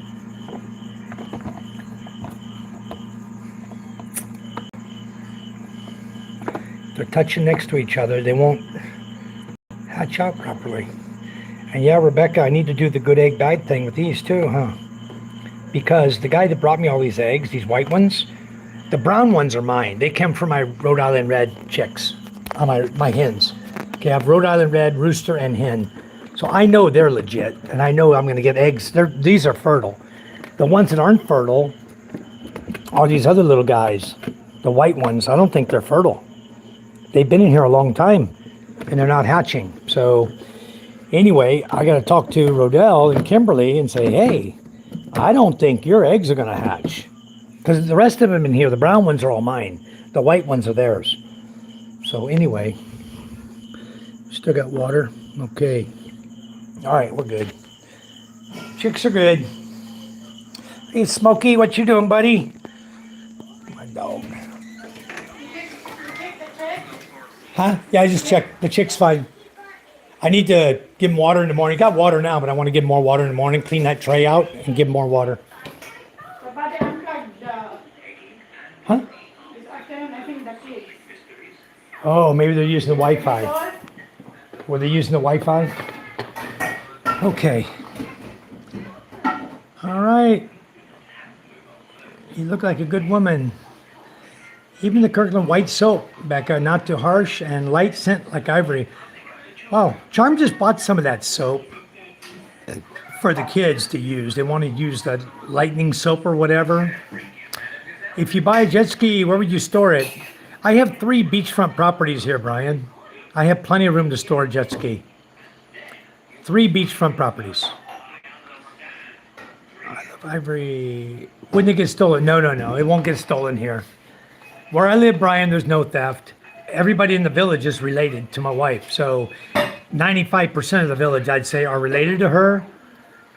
Without a key, where would they go? You know what I mean? Were they going to push it out of here and drag it somewhere and then try to jumpstart it, steal it? I don't think so. No, we have more than likely, if we have a jet ski, we'll probably have it on a trailer so we can push it down into the water, use the quad to bring it down to the water to launch it or whatever. We've got a 500cc quad here with a hitch on it. So, but no, it's not going to get stolen. We can have it trailered and bring it right out of the water, bring it right up and put it in the garage right in my yard here. I have a 2-car garage right here in my yard. We'll make provision for a jet ski if we have one, for sure. Still waiting for you to make the meat out of that honey. I'm not going to make that till you guys get here. He's talking about the jet ski. I don't make honey, Brian. I have honey. We buy it. We don't make it. We buy it. I have no honeybees here. If I did have honeybees, that would be really cool. But I don't know where I can get them from. If I could get them, I would get a couple of hives because I would get better vegetables and fruits and everything by having my own bees. You know, I have lots of fruit trees here. All right. I want to try that meat thing you're talking about. Please do like, share, and subscribe, guys. Becca, yeah, Charm can sell rice. We don't generally, we let her mother sell it, but we do on occasion have people come up that want to buy rice from us. Like, what'd she buy today? Half a cabbage, and she bought cabbage and chicken. Yeah, whatever we have. If somebody comes up and asks us if we have it, and we have it, we can sell it to them, we will.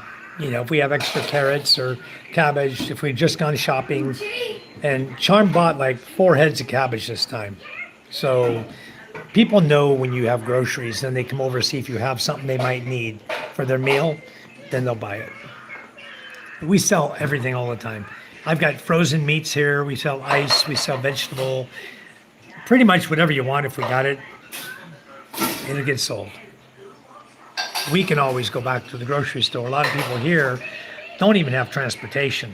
You know, they're walking, or their husband may have a motorcycle. He may have it out of town. So the ladies here can't get around and do what they need to do. They just come here and see if we have it. If we do, we sell it to them. Birch tree milk powder. Yep, that's the good stuff, Keishari. That's what I give MJ. It's birch tree mixed with chocolate. The white and the chocolate together. He gets chocolate milk. Every time he has a bottle of milk, it's chocolate milk. It's mixed. What do you think about buying a small EV car for around the city, the golf cart looking ones? It depends on the brand you buy. There are some good brands, Brian. I think you ought to wait until you get settled down where you're going before you buy one of those. They're about 80,000. So I would get settled down wherever you're going to be. Honestly, where I live and for what we need, that little electric carts wouldn't work too good. Okay? I would buy a Rusi Chariot. It has posi track rear end. You can put 800 kilos in the back end of it. It's got a cover over the back that's a canvas, right? And it's easy to have somebody weld you up a hard top for it. You can put your music in there, whatever you got. You know, you can make it. It's not electric. Granted, it's gas. It's a 175cc gasoline air-cooled engine, like a motorcycle engine. Got forward, reverse, 5 speeds, and low. You have low gear, 5 speeds, high 5 speeds, and then you have reverse, which you can have it set into any, reverse, low or reverse high, either way. So it's a great vehicle. I've got one 4 years old. I absolutely love it still. We maintain it and we keep it running for 4 years now. It's getting rusty. We replaced the whole bed on it, but I'll tell you what, I'd rather have a Rusi Chariot than any electric vehicle in the world. And I'm not stranger to electric, Brian. Okay, I've got 4 bikes right here sitting on my back porch right now. They're all electric. All right, I have 4. I bought them for my kids to ride around here and ride to school. They won't even carry them to school and back without the battery going dead. They're just total crap with a capital K. I said that because they're made in China. Taro's yummy. I like the vibrant powder the best. His sister-in-law has one. Yeah, my sister-in-law has the car, the small car. It's like a beige color. It's got the Patel colored, the wheels are like 4 colored on the hubs. It's got air con. It costs them $240,000. It's air con. It's a nice electric car. It's not like your golf cart, those little things you see running around. It's a step up from that. It's actually fully enclosed, can seat 4 people or 3 kids and 2 adults. And it's got air conditioning. This is what I got, Brian. I got this electric bike I just brought back from my sister-in-law in Cavite. She doesn't want it anymore. It's just an empty box here, guys.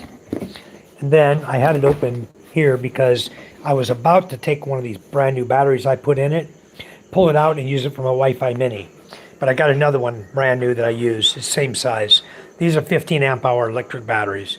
This battery here actually comes with a lithium battery. Okay.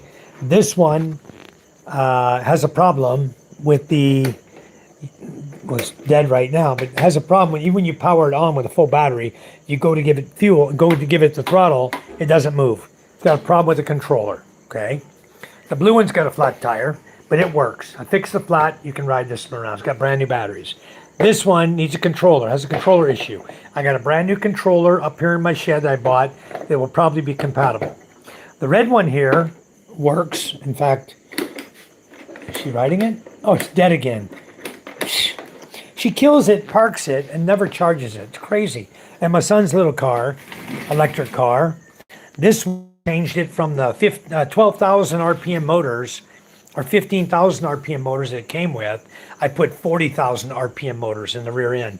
This little car will get up and scoot. My son loves to drive it. So anyway, I'm gonna move these bikes out of the way just because I don't want them sticking out so far. This is the 3-wheeled electric cart. Got 3 wheels on it. Again, controller issue, but it's fixed. All I gotta do is put good batteries in it, hook it up, and this one will drive. But we don't use it because we use gas-powered motorcycles. We have a lot of gas bikes, and frankly, just charging these up and running them around, taking chance on the battery dying on you, you can't take it anywhere. I mean, you can't go to town on it. Town's 12 kilometers away. You wouldn't even get 3 kilometers. You'd be up on the dirt road dead. You wouldn't be able to get to where you're going. Cannot be trusted. So, as far as I'm concerned, electric vehicles, garbage, in my opinion, garbage. Get a diesel-powered tuk-tuk. You know, the little tuk-tuks, they look like tuk-tuks, are diesel-powered. Engine, you can buy that. That one's about 250 to 280,000. You can buy the electric car my sister-in-law bought. Both my sister-in-laws bought. One looks like a golf cart. The other one is like a car. One for 240. The other one was 80,000. The 80,000 one, that little booger scoots. She drives it all over Macara Estates in Cavite. We own 2 houses there, Charm and my sister-in-law owns a house in one subdivision, one area. My other sister-in-law owns a house in another area in phase 3, and then Charm and I bought 2 houses in phase 3. So we own 2 houses out there. But that's the perfect vehicle for there. There's little electric cars, they're perfect. But personally, I like gas. I don't care what the price of gas or diesel is. Doesn't matter to me. They're more reliable. Period. Electric from China is about as unreliable as anything you could want. And just total garbage, in my opinion.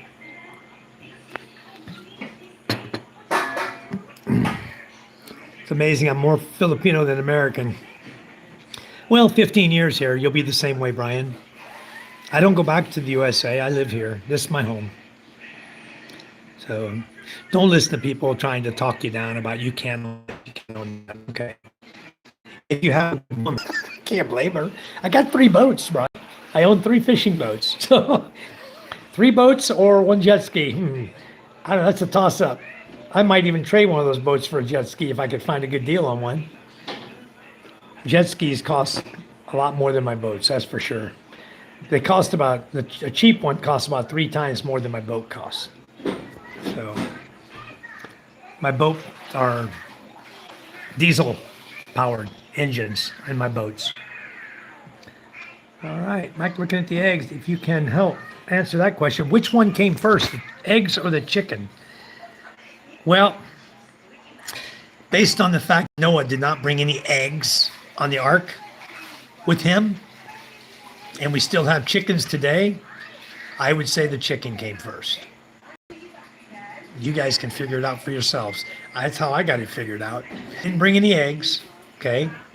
He brought 2 of everything, including chickens. Because otherwise, where'd they come from? They didn't just morph out of a lizard, okay? So, what came first? The chicken. Noah brought it here when the earth was flooded. Yep. Because the chickens can't live on land that's flooded, all right? They can't fly long enough to survive. Nothing could fly that long. Coffee Baba is not the Asian or Chinese drink. It started in Taiwan. Boba is bubble. What? Your bed in the car. What is the bed? Your Airbed? Okay, we'll get it out of there. I want to sleep in the airbed. You can make the best vlogs if you have a jet ski, Mike. We make pretty good ones on our boats. Hello? But yeah, jet ski would be fun too. It'd be a lot of fun. We do island hopping from here too, Brian. There's lots of islands around here that we go to. If we want to do a scallop run, we run over to Gigante Island for scallops. We pay 200 pesos per kilo for scallops. We'll buy like 3 or 4 kilos of scallops, then come back. Sometimes we spend the night there and party with our friends over there, you know. There's a lot you can do. There's a lot of vlogging you can do in all different aspects of the life, If you look at my channel, you'll see mine is such a variety because what I'm posting is living in the Philippines. It's real life in the province of the Philippines. This is my life. This is what we do. You look at all my videos, the little shorts I put up and videos we put up, it's always something pertaining to my family and my life. I know. Coffee. That's mine, baby. That's mine. Sir, I asked roughly, where are you? I.e. Luzon. No, I'm on Masbate Island. Hold on, guys. I'll give you an idea where I'm at. Give me just a second. I'll just find the map for you. Hold on.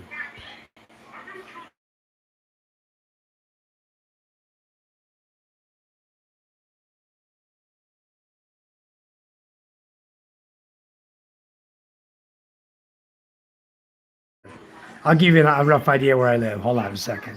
We got to go to the green screen here.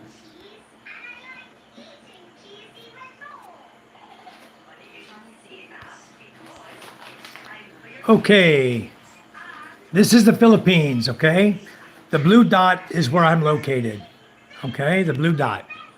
You see where Cebu is, Mindanao, Negros, Panay, Palawan, Manila, Luzon. I'm down here on Masbate Island. Okay, we'll zoom in a little bit here. There you go. That's Masbate Island, right in the center of the Philippines, guys. I am dead center. And then you can zoom in even farther. You can see I live down here on the peninsula. Where we go fishing is this area in here. This is where we fish. Okay, right here. It's called the Gulf of Asid. So, yeah, where Charm's Head is. I'm not done yet. I haven't eaten yet. I'm gonna eat in a minute. And then, so that's where we fish right here, okay? Along the shoreline here, like maybe 4 or 5 kilometers out from the beach, along the shoreline there, okay? If you're looking for Jeff Babb, he lives right over on this side where my finger is, on top of the island on this side. Jeff Babb lives there, Michael Labrador lives there, Phil lives there, all the guys that come in my chat, they're way over here on Masbate Island. So for them to come to my house, it's a long drive. They got to come all the way down here. It's very far to go from their house to my house. About 4 hours. And then we'll zoom in one more time for you guys. Whoops. We'll go one more time for you. And then you'll see the roof of my house, and you'll see all my solar panels. That is the top of my house right there. That's my house. My house is one of the biggest homes structure-wise in the whole of this village over here where I live. So that's where I live, Masbate Island, guys. Beautiful place to live. Yeah, they always make those fruity drinks with black pearls. Those are the ones my daughters love that, Brian. And they're not cheap either. Like 100 pesos, 70 pesos, whatever, 80 pesos. Prakash Kate, hello, hello, welcome back. Haven't seen you in a long time. The dark brown tapioca balls cooked in brown sugar, yeah?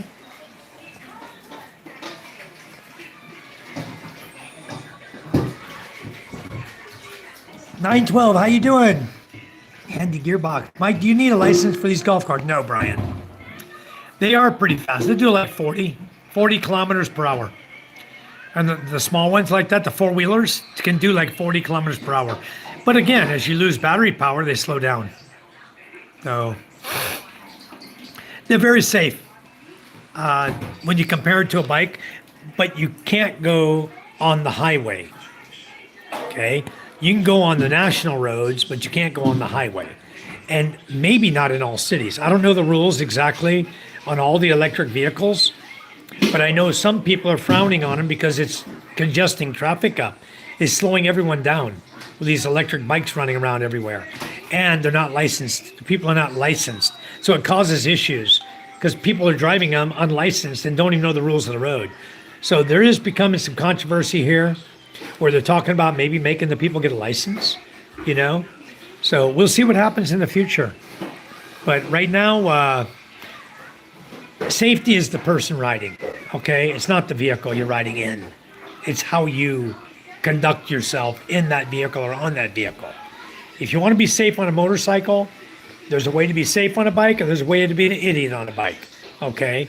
And it can still be done in those electric carts, you know, driving too fast, tailgating someone, they hit the brake, you can't stop, boom, there you go. So safety is a matter of the mind, if how safe you want to be, because the vehicle, just maintaining it and keeping it safe, you're going to be safe from the vehicle standpoint, but it's your driving that's going to cause you to be unsafe.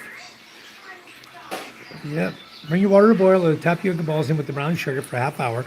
Turn off the heat, cover for half an hour, drain, and keep a little bit of the juice. Okay, cool. 912, Masbate. Yes, I live on Masbate Island. You're welcome. Yeah, please subscribe and leave a like, guys. It's free. The Tirani products are the best for boba. 912 is, I visit Cagayan Valley. I've been there. I've been to Cagayan de Oro. I flew in there and then we drove all the way up the coast to look at a pool project. Then came back, killed a few hours in the city and caught our flight back to Cebu. We were working out of Cebu at the time. Yep. It was a shop profitable. Yeah, it was pretty good. Little business. Sold baked goods as well. Carrot cake, muffins, cookies, fresh bread, breakfast sandwiches. Nice. Had an order window instead of letting them walk in, so they ordered from the sidewalk. I loved it like that. Makes it a lot safer too. I need something around 80K mic when I come back. Doesn't have to be new. That doesn't require a driver's license. You don't have a license, Brian? But you can get, the Rusi Chariot requires a license because it's gas powered. So, no, you cannot get deported for driving without a license, okay? All you'll do is you'll get your vehicle impounded, okay? You'll have to go to court, explain why you were driving without a license. Why don't you get a license, Brian? It's really easy. If you have a license from your country, it's good for 90 days from the time you come in this country. After that, your license, whether it be valid or not in your country, is no good. If your license does expire and you want to get a license in the Philippines, you can take the driver's test and you can take the written test. It's no different from anywhere. Written test is a written test. Most everything you've seen on a written test in your country will be on a written test in the Philippines. There's a few weird sign differences, but you can study your signs, okay? You can study the rules, study the book.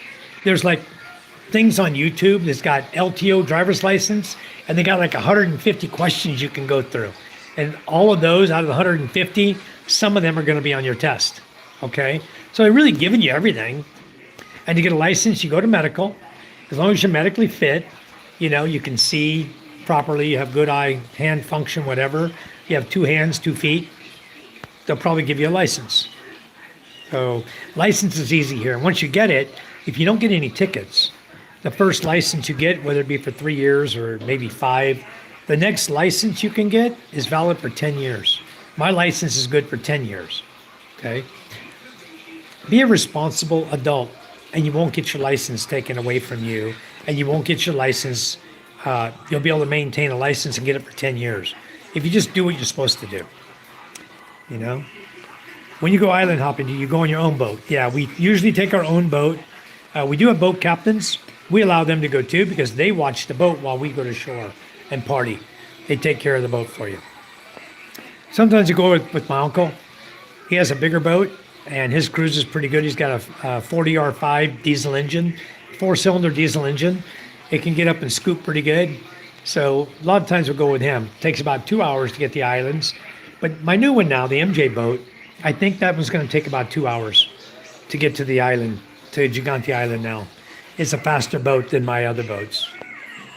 I put a 22 horsepower electric start diesel engine in it, and I have another 18 horsepower diesel engine in it, high speed. They're both high speed. So right now, I got 24 kilometers per hour the other day. If I change the propeller, I think I can get close to 30. So it's going to be good to go to island hopping in it. And we could probably take about 10 people on the boat. Boba is a Taiwanese slang term that originally translates to large breasts or big boobs, which was used as a playful nickname for large-sized tapioca pearls. Okay. I definitely like boba. Huh? Yeah. Huh? Bob, boy. Really? Boy did everything, and then he didn't want to go fishing. 2 days ago, we never went. Boy went once with us. When we came, no, he went on the Mike Ella boat. When he came back, he helped Pop change everything to the MJ, and then he don't go fishing no more.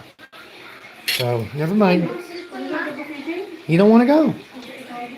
Well, I told him. I asked him yesterday. He said day before he said tomorrow. So I went to him, asked him. He's on his bike. I said, "You want to go fishing?" He said, "No." Okay, bye. Go ride your bike. He left. Half and half sweetened condensed milk, also offered almond and soy. All right. The employee use boba for milk iced tea. All right. I'm all caught up in the chat.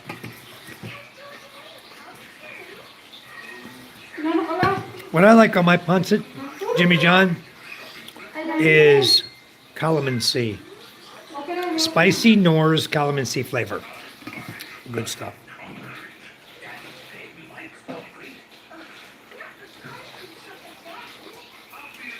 I like the Nor's original and Nor's calamansi flavor better than soy sauce flavor. Maybe she can start a boba shop in the Philippines. There's a lot of milk tea shops here, guys. A lot. And you know what? A lot of them buy ice from Charm. What happened to that girl's boba shop? What happened to that girl's milk tea shop? Huh? June's daughter was buying ice doing milk tea. What happened to that shop? She quit? Huh? June next door. His daughter was buying ice from us. Shut down already. Ran out of powder probably. I don't really want to start a business there. Yeah, better not. Den just sent me a message. My brother-in-law. Hold on, guys.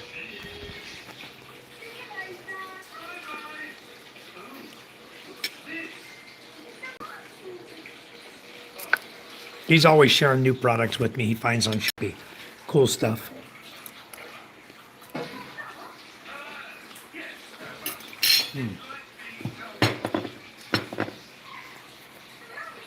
Anyways, 10 after 9. I've got to get up at 3 o'clock so I can be down at the boat at 3:30 so we can go fishing, guys. Much appreciate all the likes and subscriptions and the gifts you guys have sent. Thank you guys so much. Much appreciated. Please don't forget to like and subscribe. We will be live at about 4 in the morning, Philippines time, because we will go out fishing at 4 o'clock in the morning. And we should be pulling nets in by about 6 a.m. Be pulling the nets back. We'll drop them probably around 5-ish. Hey, Combat Medic. Hello. One pancit, one boba, please. 130 pesos, Jimmy John. No problem with that. Okay, yeah, if you guys wake up, I'll see you there. Thanks for the golden coin, Keshri. Thank you so much, guys. We're going to go ahead and take off. Everybody have a wonderful evening. Much love from the White family. You guys all take care, and we'll be fishing in the morning, so if it's not raining. If it's raining, we'll sleep in. All right, much love, guys. See you in the morning. Bye-bye.